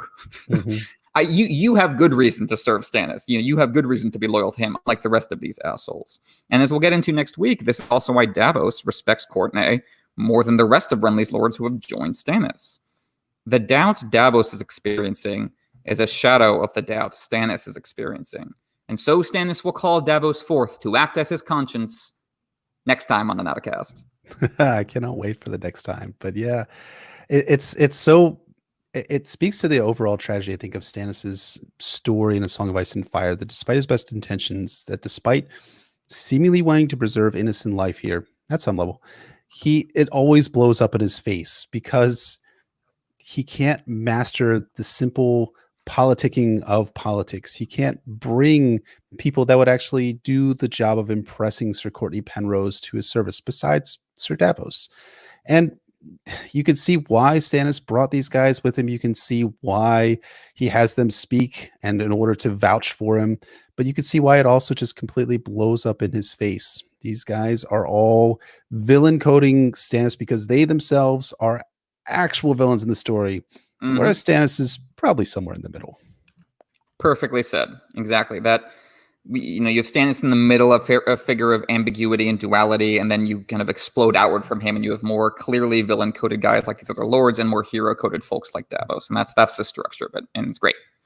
So, to shift on to foreshadowing and groundwork, there's not a lot to work with here as compared to the later sections of the episode, but one big one I think that stands out for a rereader is that George must have loved this scene so much that he basically rewrote it in A Feast for Crows between Jaime and the Blackfish at Riverrun.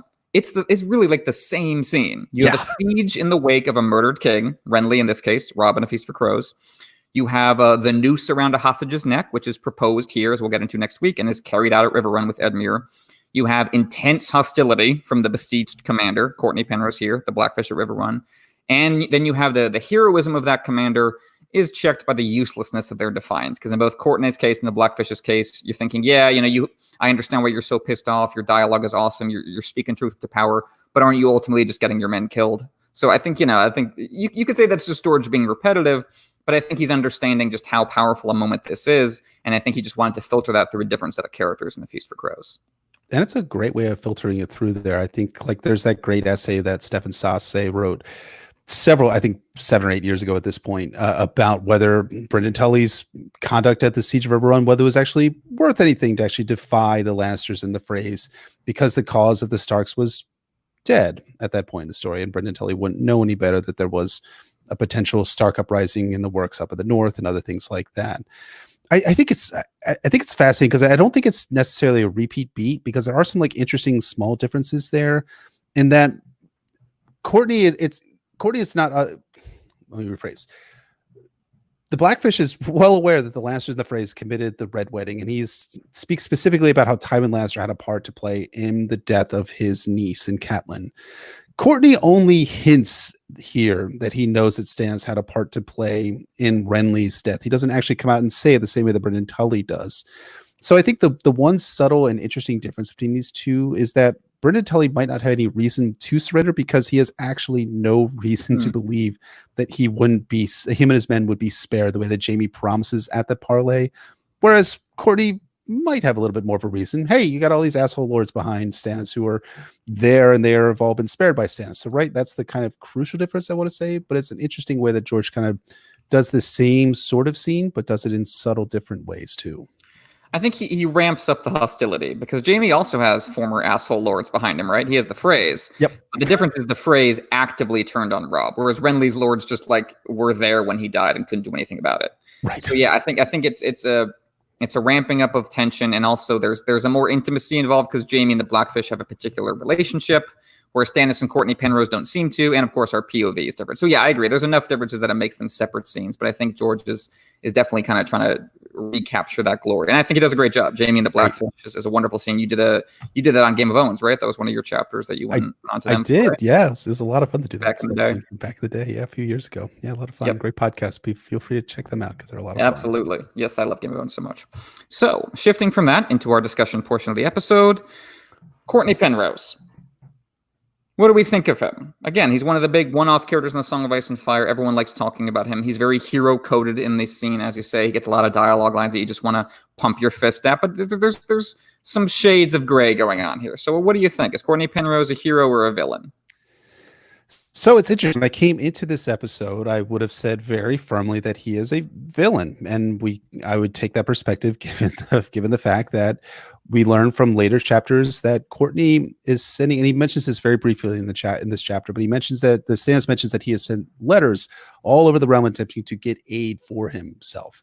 One of those letters ends up at the court of Joffrey of House Baratheon, saying that Cortnay will swear allegiance to Joffrey in exchange for the Lannisters coming and relieving the siege and defeating Stannis in battle. That strikes me as a little bit more ambiguous than the character that we get here in this chapter. It seems kind of as if Cortnay has not necessarily courting death necessarily. He's seemingly buying time to allow others to kind of come to him. But at this point, and Stannis points this out in this chapter, he says that no aid has come to him. So please, for God's sake, please surrender before you have to tragically pass away in your sleep one night. I think it's interesting that Joffrey is the one that a letter reaches. Robb Stark is another one. Another letter reaches Robb Stark, as we find out in Catelyn's chapter. But what do we know about Joffrey and Cersei's reign? Even if you take away all of the ambiguities about what Cortnay knew about it, we know that Cersei Lannister. This was the thing we said last week about it being weird coming off the tongue, but I did it this week. We know that Cersei had all of Robert's bastards murdered. Would Cortnay know this necessarily? Maybe not. It's not exactly clear here. So if Cortnay's major intent here is to save his beloved king's nephew in the form of Edric Storm, why attempt to surrender to the Lannisters? Why swear to them when there's a likelihood that they might be killed? And the other thing we also know too is that Stannis' letters went through all over the realm. We know from an Arya chapter that Stannis' letter reached Harrenhal. We know that Stannis' letter has reached Riverrun as well. We know that the letter reached Randall Tarley's castle too, as Renly says in Catelyn's 3rd chapter in A Clash of Kings. So it stands to reason that Cortnay Penrose is aware of Stannis' claim that Joffrey's a bastard born of incest. So what does that swearing to the Lannisters actually endanger, or promising to swear allegiance to the Lannisters actually endanger Edric Storm's life, even if he doesn't know that Cersei just had all of Robert's bastards she could find murdered in King's Landing? I think it probably stands to reason that Cortnay doesn't seem like an unintelligent guy here, that it does kind of seem at odds with what the message that Cortnay is communicating here in this chapter. So I originally came into this podcast saying that he was more villainous than what is popularly portrayed, but you make several excellent arguments in this episode itself about why Cortnay doesn't want to necessarily surrender to Stannis, and why Stannis might have the same sort of reaction that Cersei and Joffrey might have to the boy, and that why Cortnay Penrose believes that Edric Storm's life might be threatened by surrendering the boy up to Stannis himself. You make great points. It's very difficult to conceive of why Cortnay Penrose would think of the Lannisters as a good option, but I do think it's possible that he has reached the conclusion that they're a better option. And again, you make a great point that he must know about the twincest claim, and it is logical to conclude, even if he doesn't know about the murder of some of Robert's bastards, that Cersei and Joffrey being in charge of Edric would put the kid's life in danger. But, maybe that just doesn't mean much to him compared to the visible fact of Renly's death right near him. And so he thinks, are Cersei and Joffrey potential threats to Edric? Maybe, but I think Stannis is a definite threat to Edric because he's already proven willing to kill a member of his family. And again, you can say that there's not strict logic to that because Renly was directly between Stannis and power. Edric Storm really isn't. Like, he doesn't have a claim that could possibly get in Stannis' way. But, none of what's happening here is especially strict and logical and rational anymore. So that's just kind of falling apart. I think it is possible, and this might be projection, that Cortnay Penrose is not intending to bend the knee to the Lannisters at all, and that he's just hoping for the Lannisters come fight Stannis, come create a battle, come create some kind of chaotic situation in which I can smuggle Edric Storm out of here. Right. Maybe that's what Cortnay Penrose, because I'm comparing him to Davos actually getting, smuggling Edric Storm.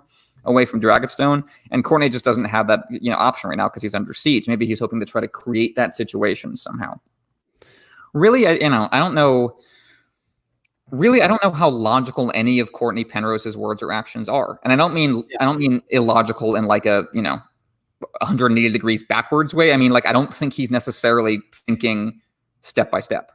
Yeah, I think he's just going in the moment. How do I keep this kid safe, whatever it takes, Well, here's the thing too, and this is something that I didn't really think about until just now, but Stannis makes this argument to Davos in Davos's first chapter, the one we covered with Sir Frank B, somewhere in the chat, fighting for Stannis, of course, in that he says that he needs Edric Storm because he needs to have proof of the twincest that Cersei and Jaime have committed, because they can say, hey, look at Edric Storm. This is actually Robert's acknowledged bastard, and look at Joffrey, Tommen, and Myrcella. There is a clear difference that goes beyond simply me saying as much, because it sounds self-serving for me to say as much. What's interesting is that in this chapter is that Stannis doesn't say, I need Edric Storm for this reason. He doesn't explain himself the same way he explains himself to Davos. And this gets back to something we have talked about over and over again about Stannis Baratheon, that he's in the quiet confines of a one-on-one conversation with Davos Seaworth. He comes across as much more sympathetic, as we're going to unpack at significant length next week. But when he's out in the open around everyone else, he seemingly cannot get past that vocal hurdle, if you want to call it that, that conversational stumbling block where he gets to explain his actions. Because I think something that's really important to explain here is that at this point, Melisandre might have need of Edric Storm's blood. To me, that she has explained this to Stannis at this point. This is something that occurs in A Storm of Swords. So there's a issue for, and I apologize if this says it might be having some trouble streaming to YouTube. So if you guys are having any issues, just let us know in the chats, or so to speak. I apologize for that in advance. But all the same is that Stannis likely has no idea that Melisandre is planning on once Edric Storm in order to sacrifice him for his king's blood to raise stone dragons. But now that we have, we don't know that, and Stannis doesn't explain that to Sir Cortnay Penrose. Would explaining that actually have resulted in the peaceful surrender of Storm's End? I don't know. I have a hard time just kind of deciphering that part of it. It's kind of an AU that kind of cropped into my mind right now. Yeah, I mean, you make a great point. It's so much of it, I think, comes down to Cortnay's actions being heroic individually in isolation, and then when you zoom out to the context of power, that's why they become a problem. And yeah, the same thing happens with Ned, and it's the authority. Like, it's just that if Cortnay was just like one guy trying to keep Edric safe, like, just a knight, a knight wandering the wild with his charge, trying to keep him safe from all comers, he would be an unambiguous hero. But like, the problem is that it's, the people he's offering Edric to are the Lannisters. And the problem is that he has all these other men at his command that are, he's risking their lives. And so I think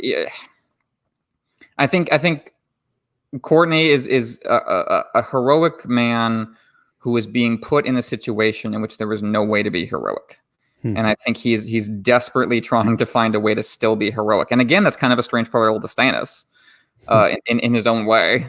And yeah, I think ultimately I come down towards heroic for Cortnay Penrose, because I think he lacks a plan, and I think that's ultimately what Davos has over him, is a plan. Once he smuggles Edric Storm away, I think he is just extremely like scared and sad and freaked out, and isn't thinking super far ahead. Like, what does he think is going to happen if he loses that single combat?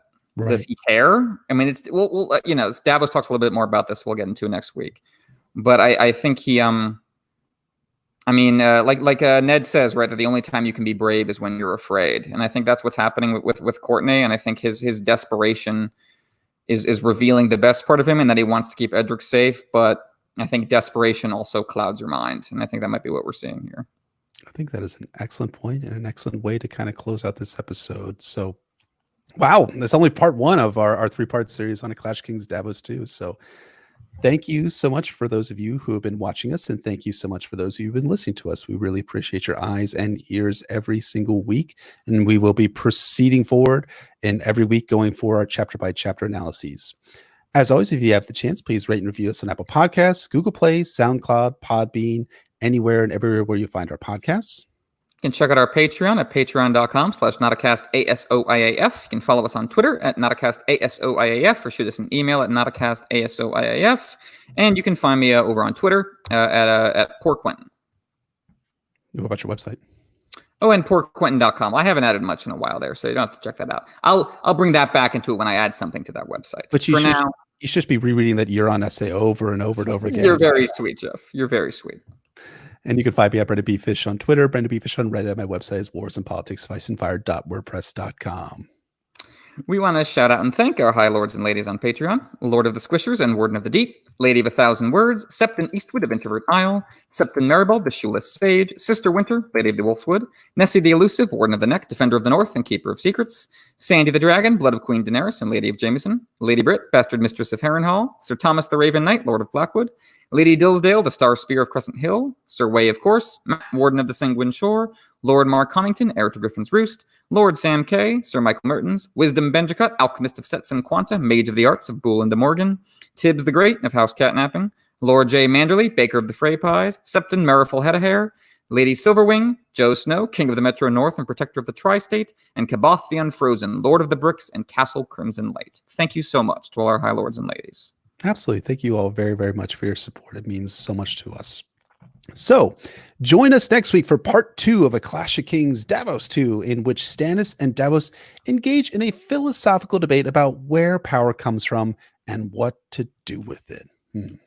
That's going to be an even better episode and even better scene than this one, I think. That's one of the most, I think, just beautifully written and trenchant philosophical conversations in the whole series. It's so great. And we'll get philosophical too about Stannis' culpability and Renly's deaths, and also Renly's death, but also we'll talk about a little bit more in part 3 about Sir Cortnay Penrose's death. So thank you so much for listening. Thank you to those of you who are watching. We will stick around and answer some of you guys' questions and chat with you guys for a few minutes. And we will see you guys next week. All right. Very good. Excellent recording. Thanks so much for sticking around and for watching, everyone. We really appreciate it. Thanks for hanging out in the chat. Yes, and thank you so much for bearing with the technical difficulties. I got a message as we were going through it being like, YouTube has experienced some difficulties. I'm like, this is the worst fucking time to experience technical difficulties. Right, screw you, YouTube.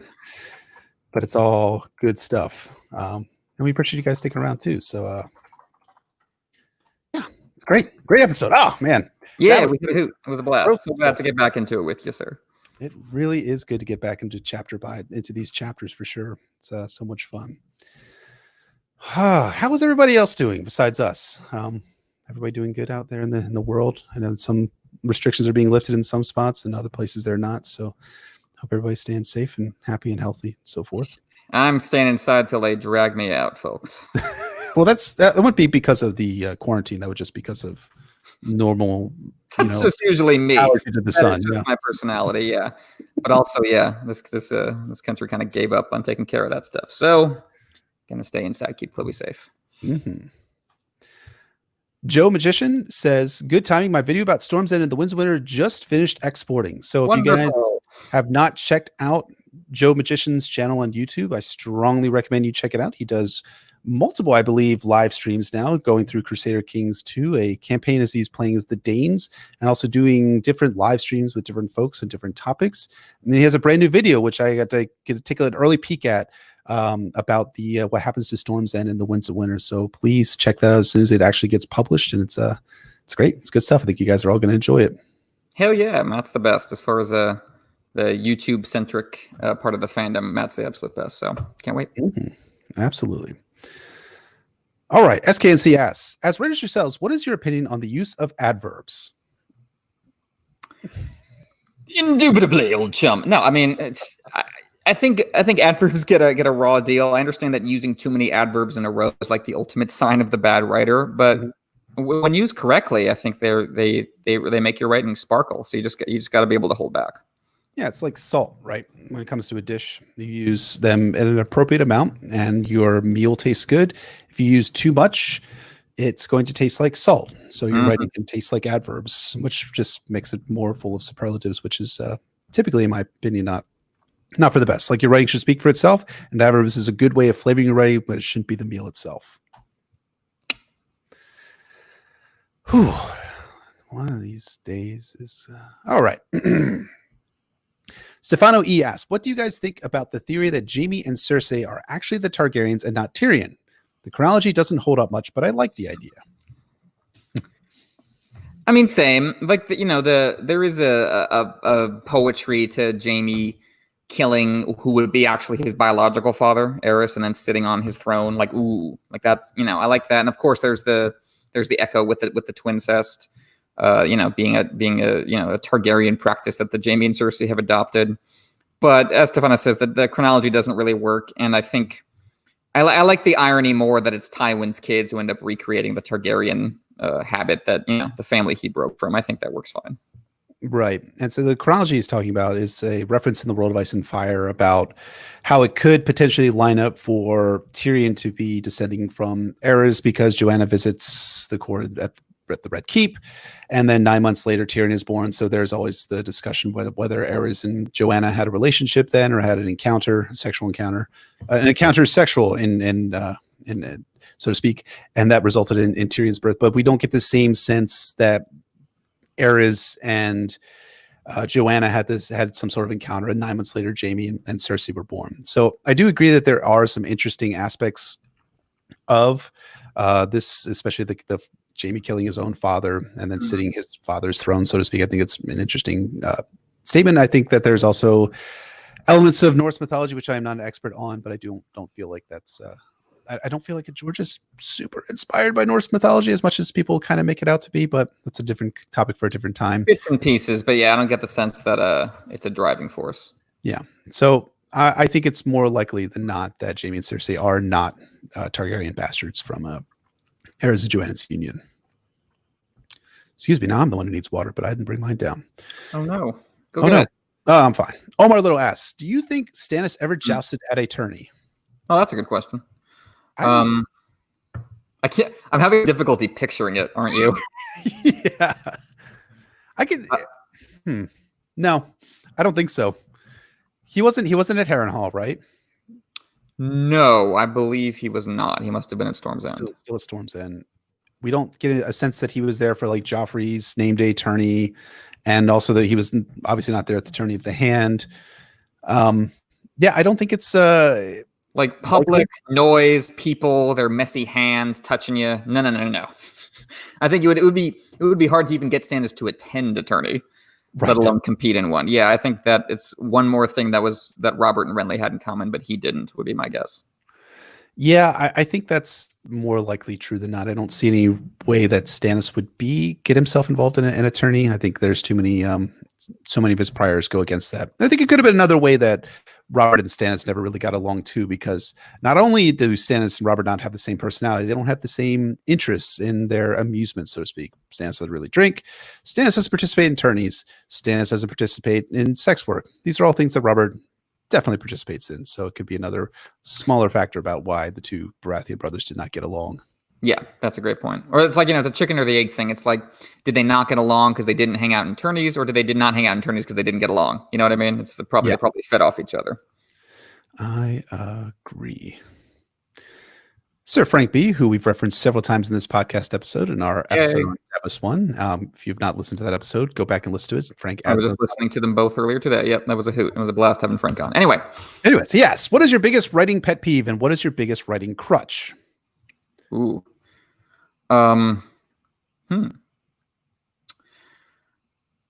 I think a crutch of mine is going over what I've been writing lately. It's very too often like a character thinks to themselves, that character isn't saying what they think, or some similar variation on that. I do that too often. I was going back over chapters, but I just did that 3 times in a row. Gotta change that. Because I start to get antsy if I just write like dialogue line after line after line, and I think I have to get a little more comfortable with that and not just always be popping into my character's head. Biggest writing pet peeve? I'm not sure about that. What about you?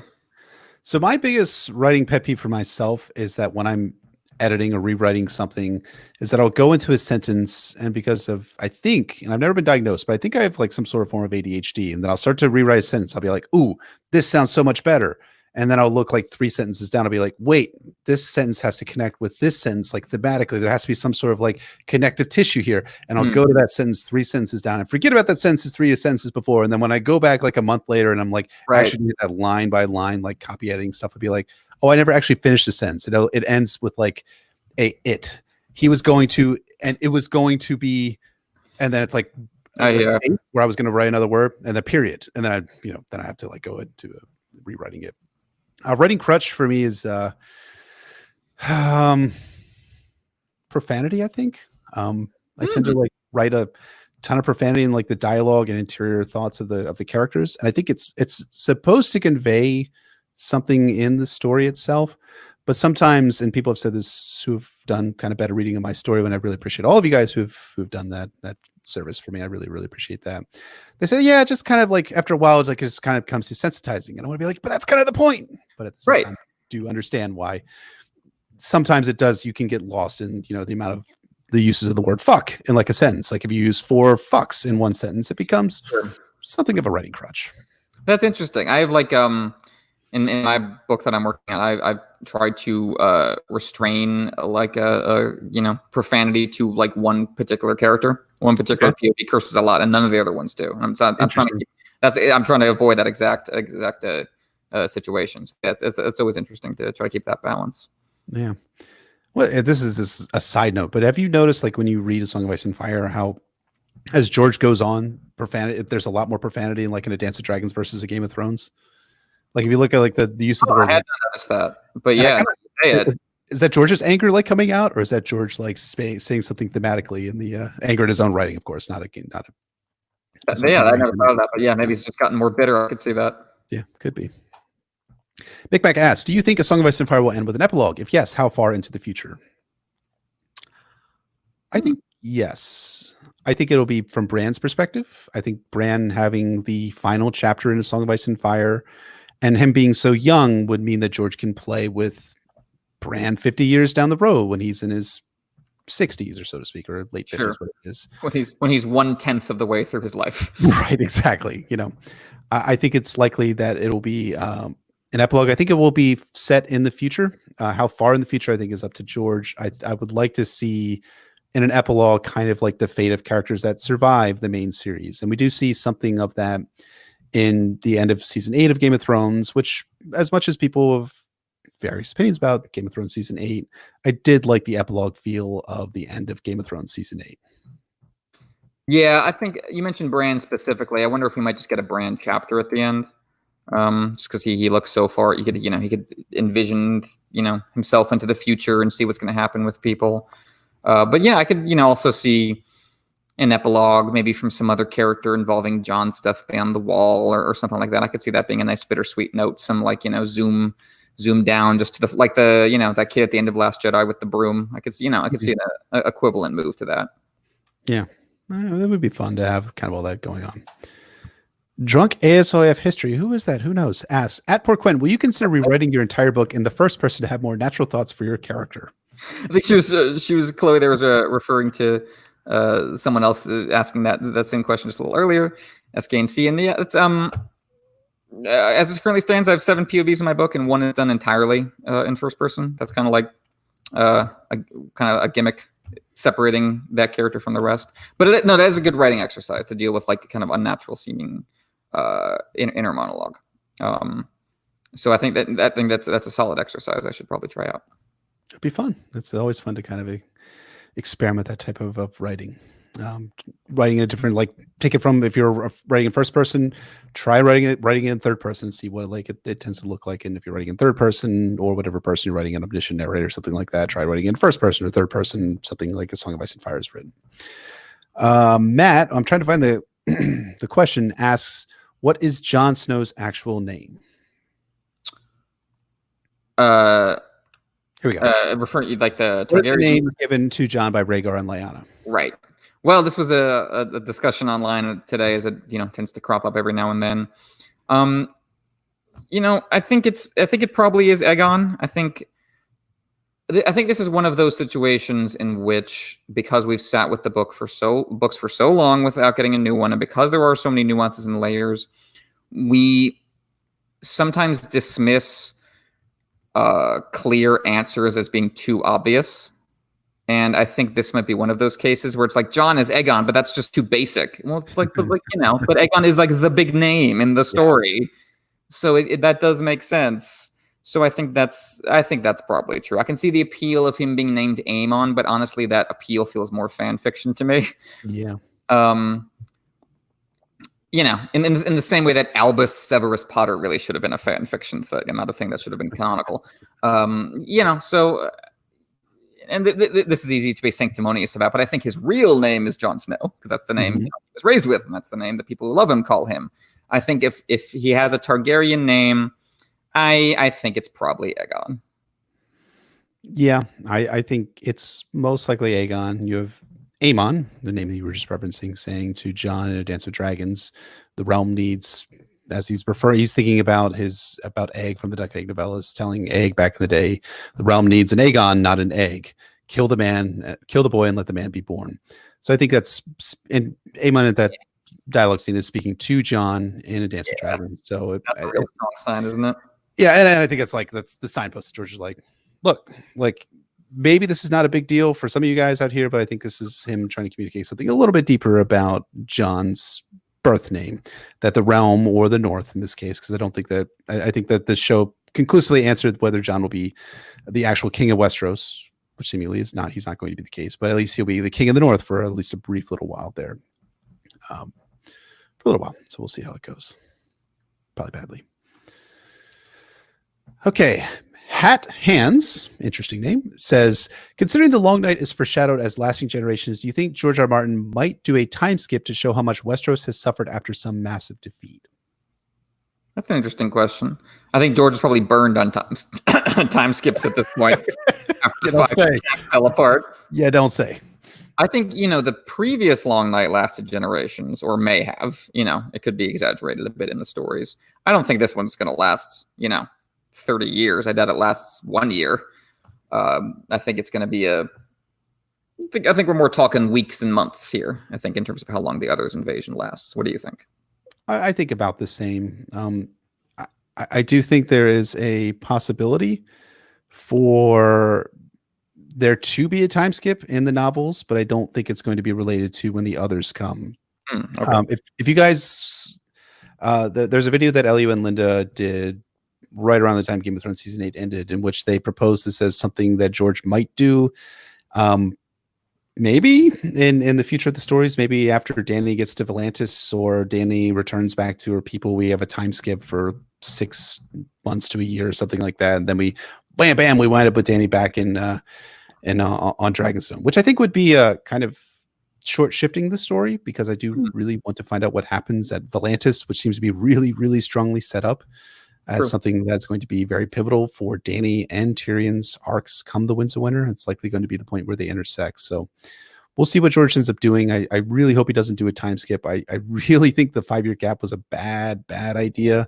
As you guys might know, some of the research I've been doing and the writing I've been doing has been related to the 5-year gap and how George was planning on integrating Dorne and the Iron Islands into after a 5-year gap. And it just really doesn't make sense to me. Like your boy, Euron, like you have him just being completely off page in A Storm of Swords, but he's there. Catelyn and Robb hear about him, and he's taken the Sea Stone chair, and he's drowned Lord Botley in a cask of seawater, and he's being set up as being this really big bad. Would it have actually been an effective method of storytelling to have Euron just show up in A Dance with Dragons without any really requisite background, you have a little bit of background, but without any requisite on-page background and story building? I really don't think so. I really think you need the King's Mood and all the build-up from the Euron appearances in the King's Mood and in Victarion's chapters and in Aaron Dampire's Forsaken chapter for him to be an effective villain in the story. Agreed. I think he ultimately made the right call. I think, as we've said before, the characters it worked for were the Starklings, and I think their stories do suffer somewhat. But the rest, absolutely, you need on page. And I think, the Others' invasion definitely felt forestalled in season 8. And I think, in retrospect, I I more appreciate what they were doing there. But I do think it's going to have a larger scale impact on the books, and you'll get a little more sense of time passing. But yeah, generations, yeah, doubt it. Yeah, don't think generations, but yeah, maybe a few months to a year. But no, not for the others specifically, but for perhaps to speed the story to that final confrontation with the others. That's a good point. I think that can make sense. Dead Quaith 14 asks, "Hi Jeff, what was the name of the book you've written?" It was The Winds of. It was the Cautioner's Tale. Yeah, almost gave it away. My book is called the Cautioner's Tale, which is Story of a Generation. Story of a Generation. Someday, hopefully, God willing. Story of the multiple generations of the Long Night. Right, it really does feel that way. SKC asks, "What will Marwyn do after he fails to convince Dany to fight the others?" That is a really good question. That is a good question. So Marwyn the Mage is currently heading east towards Daenerys, bearing the word from Aemon via Sam about the White Walkers coming from the north, and Stannis being kind of a false messiah who's not really going to be able to hold the line against them as he hopes. And yes, I think it's going to be interesting when Marwyn is going up against other people in Dany's council, in her big growing group that she's going to have as she goes across Essos, who are going to have a lot of different interests in mind. And yeah, that's going to be very curious, because at some point Dany's going to break from that, whether she goes for King's Landing before the White Walkers, whether she goes for King's Landing afterwards. At some point she's going to get off that path, and we'll see how Marwyn responds to that. But of course, Marwyn himself is not a pure angel like he mentored Qyburn, for God's sake. So, what I'm saying is he could potentially have a hand in Dany's downfall as well, and maybe encouraging her in that direction. So, I think Marwyn will. I could see him potentially breaking from Dany eventually, though. Maybe returning to Old Town, maybe getting involved more with that plot again. Yeah, I mean, there's the other possibility that he somehow ends at the end of one of Tyrion's schemes or something like that, because I think we talked about this before, about the potential that Tyrion and Marwyn will be at loggerheads come the Winds of Winter, given that they have very separate takes on what Dany should do. Tyrion seems very much motivated by his desire to get revenge on the people who wronged him in Westeros, primarily his family, Cersei and Jaime, and that is the reason why he's going for Daenerys Targaryen in the Dance with Dragons. He says several times that he wants to use Dany and her dragons to get his revenge. So might Marwyn end up on the wrong side of Tyrion? I think it's a possibility. I think it's something we'll potentially see. I would like Marwyn to live on, though. I think he's an interesting character. Oh yeah, and he's kind of almost a little bit like Cortnay Penrose, right? Because he only shows up in one scene, right? Where he's mentioned in Storm by Qyburn. He's mentioned in the A Feast for Crows prologue, but he only actually shows up in person in Samwell's 5th chapter in A Feast for Crows. Very end, yep. And his presence is very memorable, and you really want to know more about it. And I know that one of your sadnesses is that he didn't show up in Marine at A Dance with Dragons at the end. Yeah, that was too bad. He couldn't fit in the Myrni's knot. That's too bad indeed, but we'll see. I hope he survives for a bit longer than simply being killed by Tyrion, but we'll me too we'll have to see. Guilty Undertaker asks, any thoughts on the parallels between Stannis and Denethor, more so in the book than the film? Denethor being, of course, the character in Lord of the Rings, if you're not familiar, who is the steward of Gondor, kind of a placeholder for the one true line of kings as represented by Aragorn. And he, in the books, he has a Palantir, one of the Seeing Stones he's been using to kind of contact Sauron and try to master his will over him, but ultimately kind of breaks and tries to commit suicide. Ultimately, does commit suicide by fire.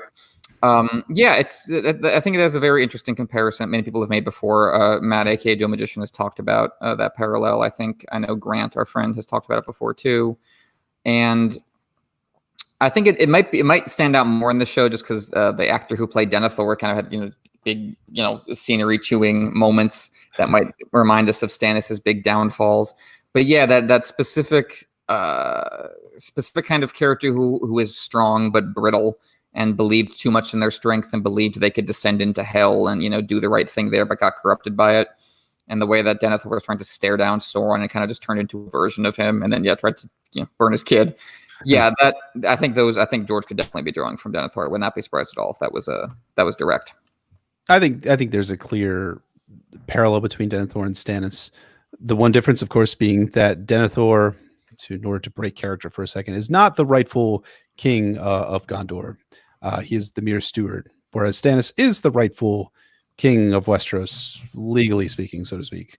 Denethor is not the legal king of, or the legal ruler of Gondor until the king of Gondor steps back into his realm, or his power.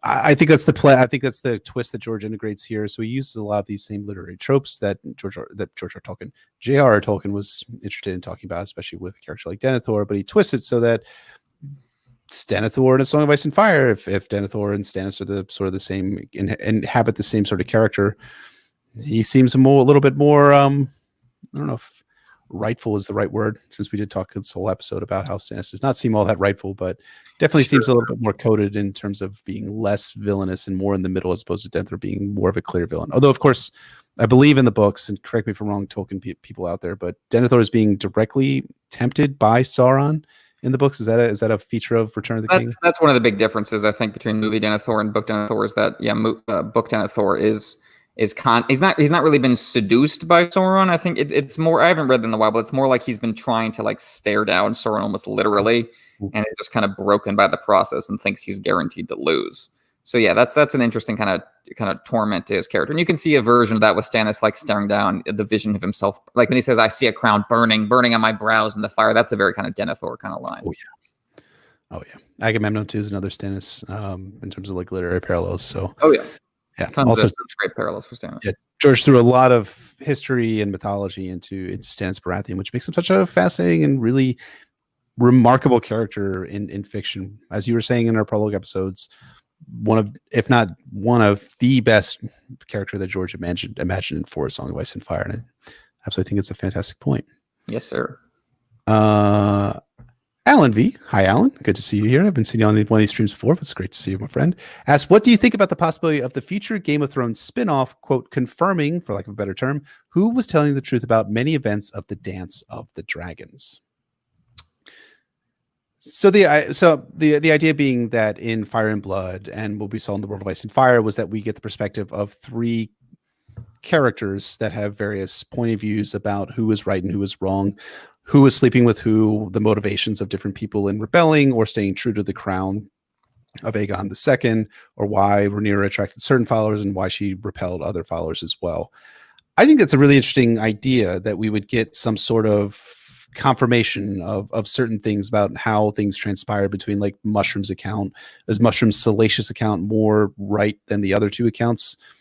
I think it's very possible, and I think that the show could confirm that. But again, the question that I still have about the show, and there have been hints about what it's going to be about, but whether it's actually going to be about the Dance of the Dragons proper, or whether we'll incorporate other storylines as well. There's been this idea that potentially it could be Aegon's conquest. It could be kind of an anthology show, which feeds into the Dance of the Dragons and goes beyond that if they decide to go that way, I guess. But I'm curious as to whether there's been anything more than hints that it's going to be about the Dance of the Dragons so far. I don't think there has been anything confirmed so far by George or other people in the know. True, we should be skeptical about that, and keep our minds open in terms of what it's going to be about. I never get the sense that George has like a canon version of which of those stories is correct in his head. I think he's trying to get at that ambiguity, and how once the past is past, it's impossible to access and is always going to get filtered through the biases of history.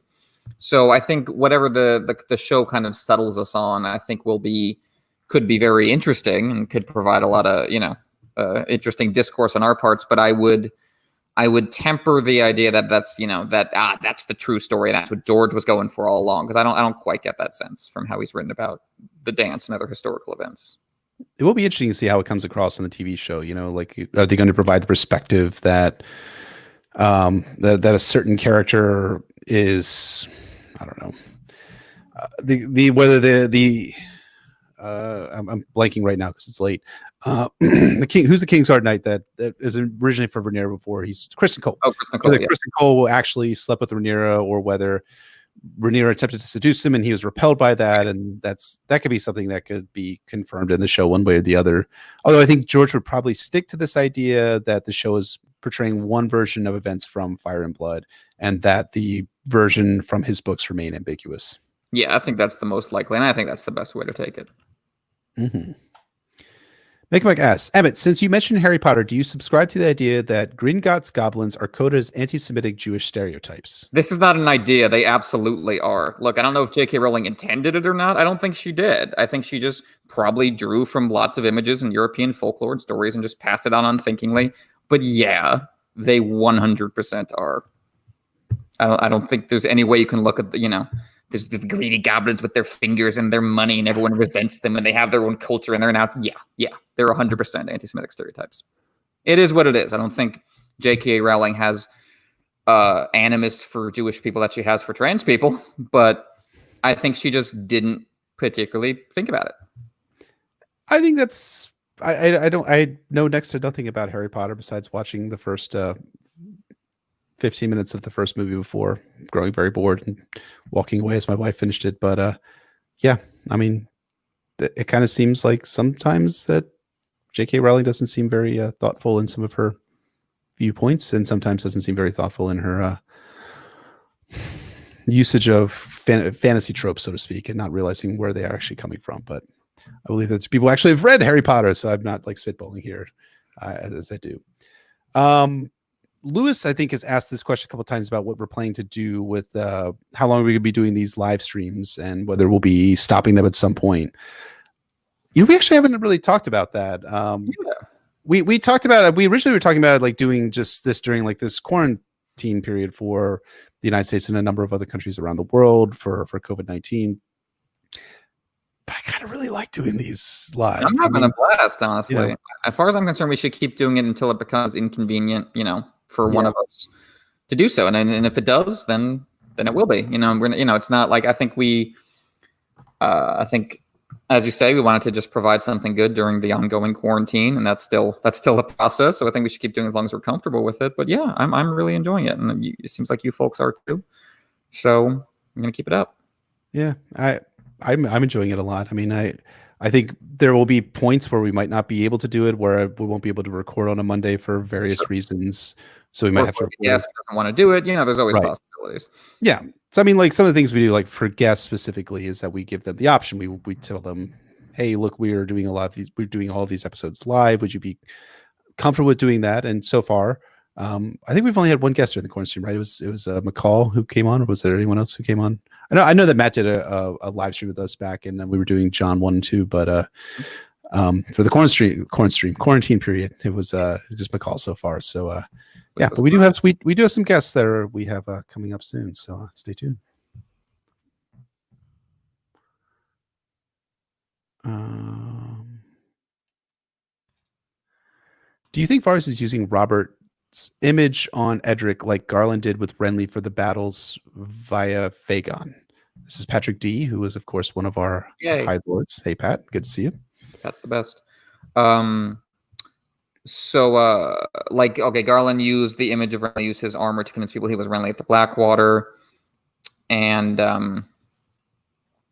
will Varys be taking advantage of the Robert imagery for Edric Storm when he brings? So I think he's referring to this idea that Varys is going to recover Edric Storm in some way and bring it back to Westeros, and then be able to be like, hey, look at this kid who looks like Robert Baratheon, who actually is Robert Baratheon's acknowledged bastard, and he is going to be Aegon's new Lord of the Stormlands. He is now Edric Baratheon. He has been legitimized by the one true king, of course, being young Grift.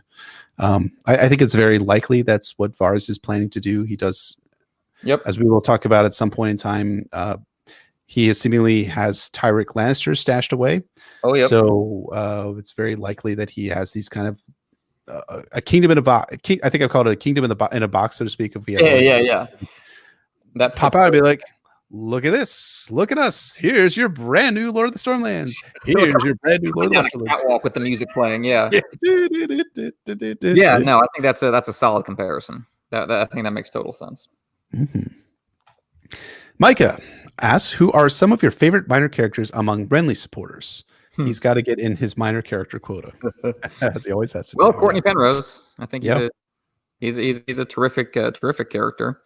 Brienne doesn't count as a minor character really, but she's in Renly's camp, and she's a terrific character.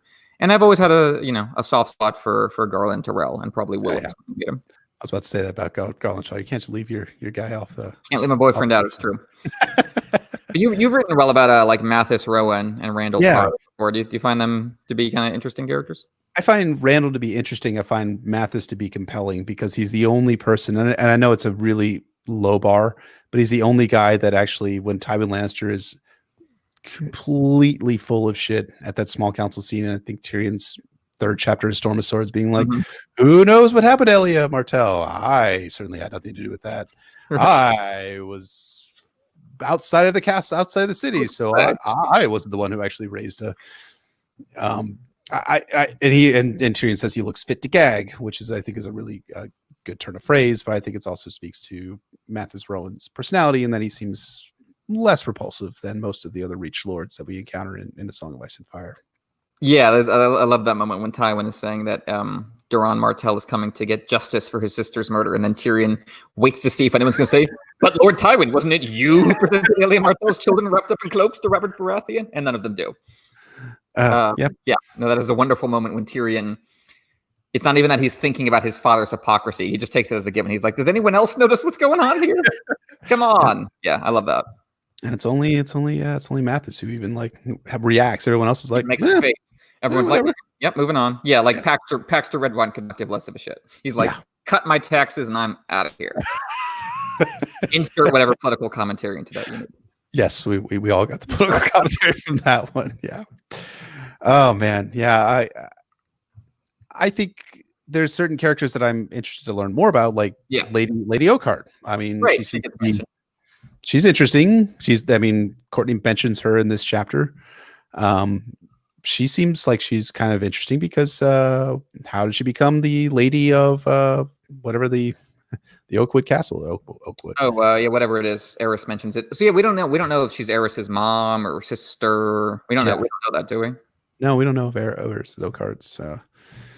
Yeah, it's interesting, but I'll take maybe just two more. I think that works. Call it an evening. Mm-hmm. SKNC asks, if you could take one character out of Lord of the Rings and place them into A Song of Ice and Fire and vice versa, who would you pick? Ooh, that's an interesting one.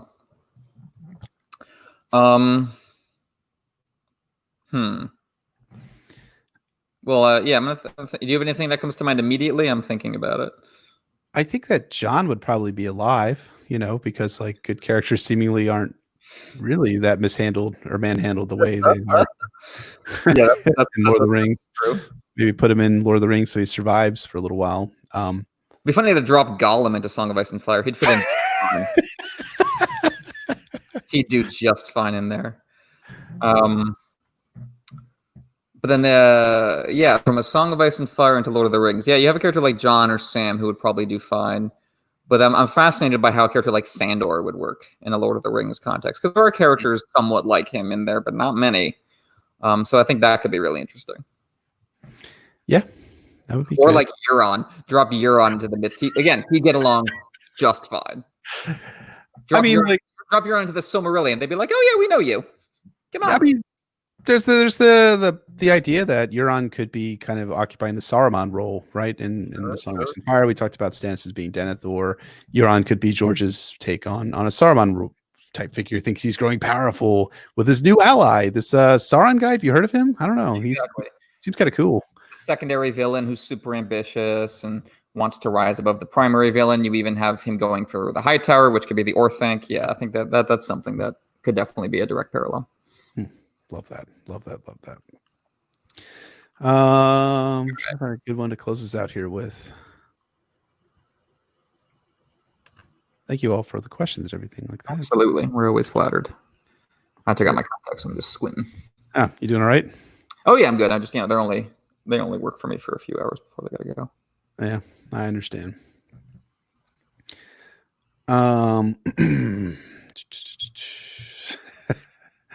Sir Frank B says, please articulate Stannis' reaction to encountering Gollum. Well, we don't have to imagine. That's the Theon chapter from Winds of Winter. Right. That's what that chapter is Stannis reacting to Gollum. And going, ugh. You disgust me. Yeah. Exactly. Chloe brings up that the lady Oakhart, Armin Oakhart, is Ares' mom, by the way. So Oh, we do know that. Okay, thank you, Chloe. I'd forgotten. Yeah, that whole you know, I tend to block out stuff involving Ares Oakhart because I don't like him very much. So can you like her? All right, final questions going from Erin M, who of course is a sworn sword patron. She asks, "What's your one book on a desert island?" That's hard because it's like I don't know if that's the same question as my favorite book, because you want one that's just endlessly rereadable, right? Not necessarily your favorite. So,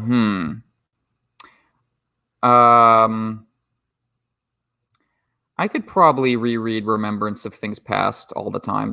Partially just because it's fucking long. It's the longest book ever. But I really love the prose, and I could get lost in it romantically forever. My favorite book is Gravity's Rainbow, but I would not take that with me to a desert island because that book is hard to read. So, I wouldn't want to slowly, die of starvation and thirst while reading that. So I'll go with Proust, Remembrance of Things Past. What about you? I would take the Bible because I would finally actually get back to reading it. I have such a hard time. How did I not see that coming? I mean, the problem is with being a Christian is that there's not a requirement to read the Bible, though it's very strongly encouraged.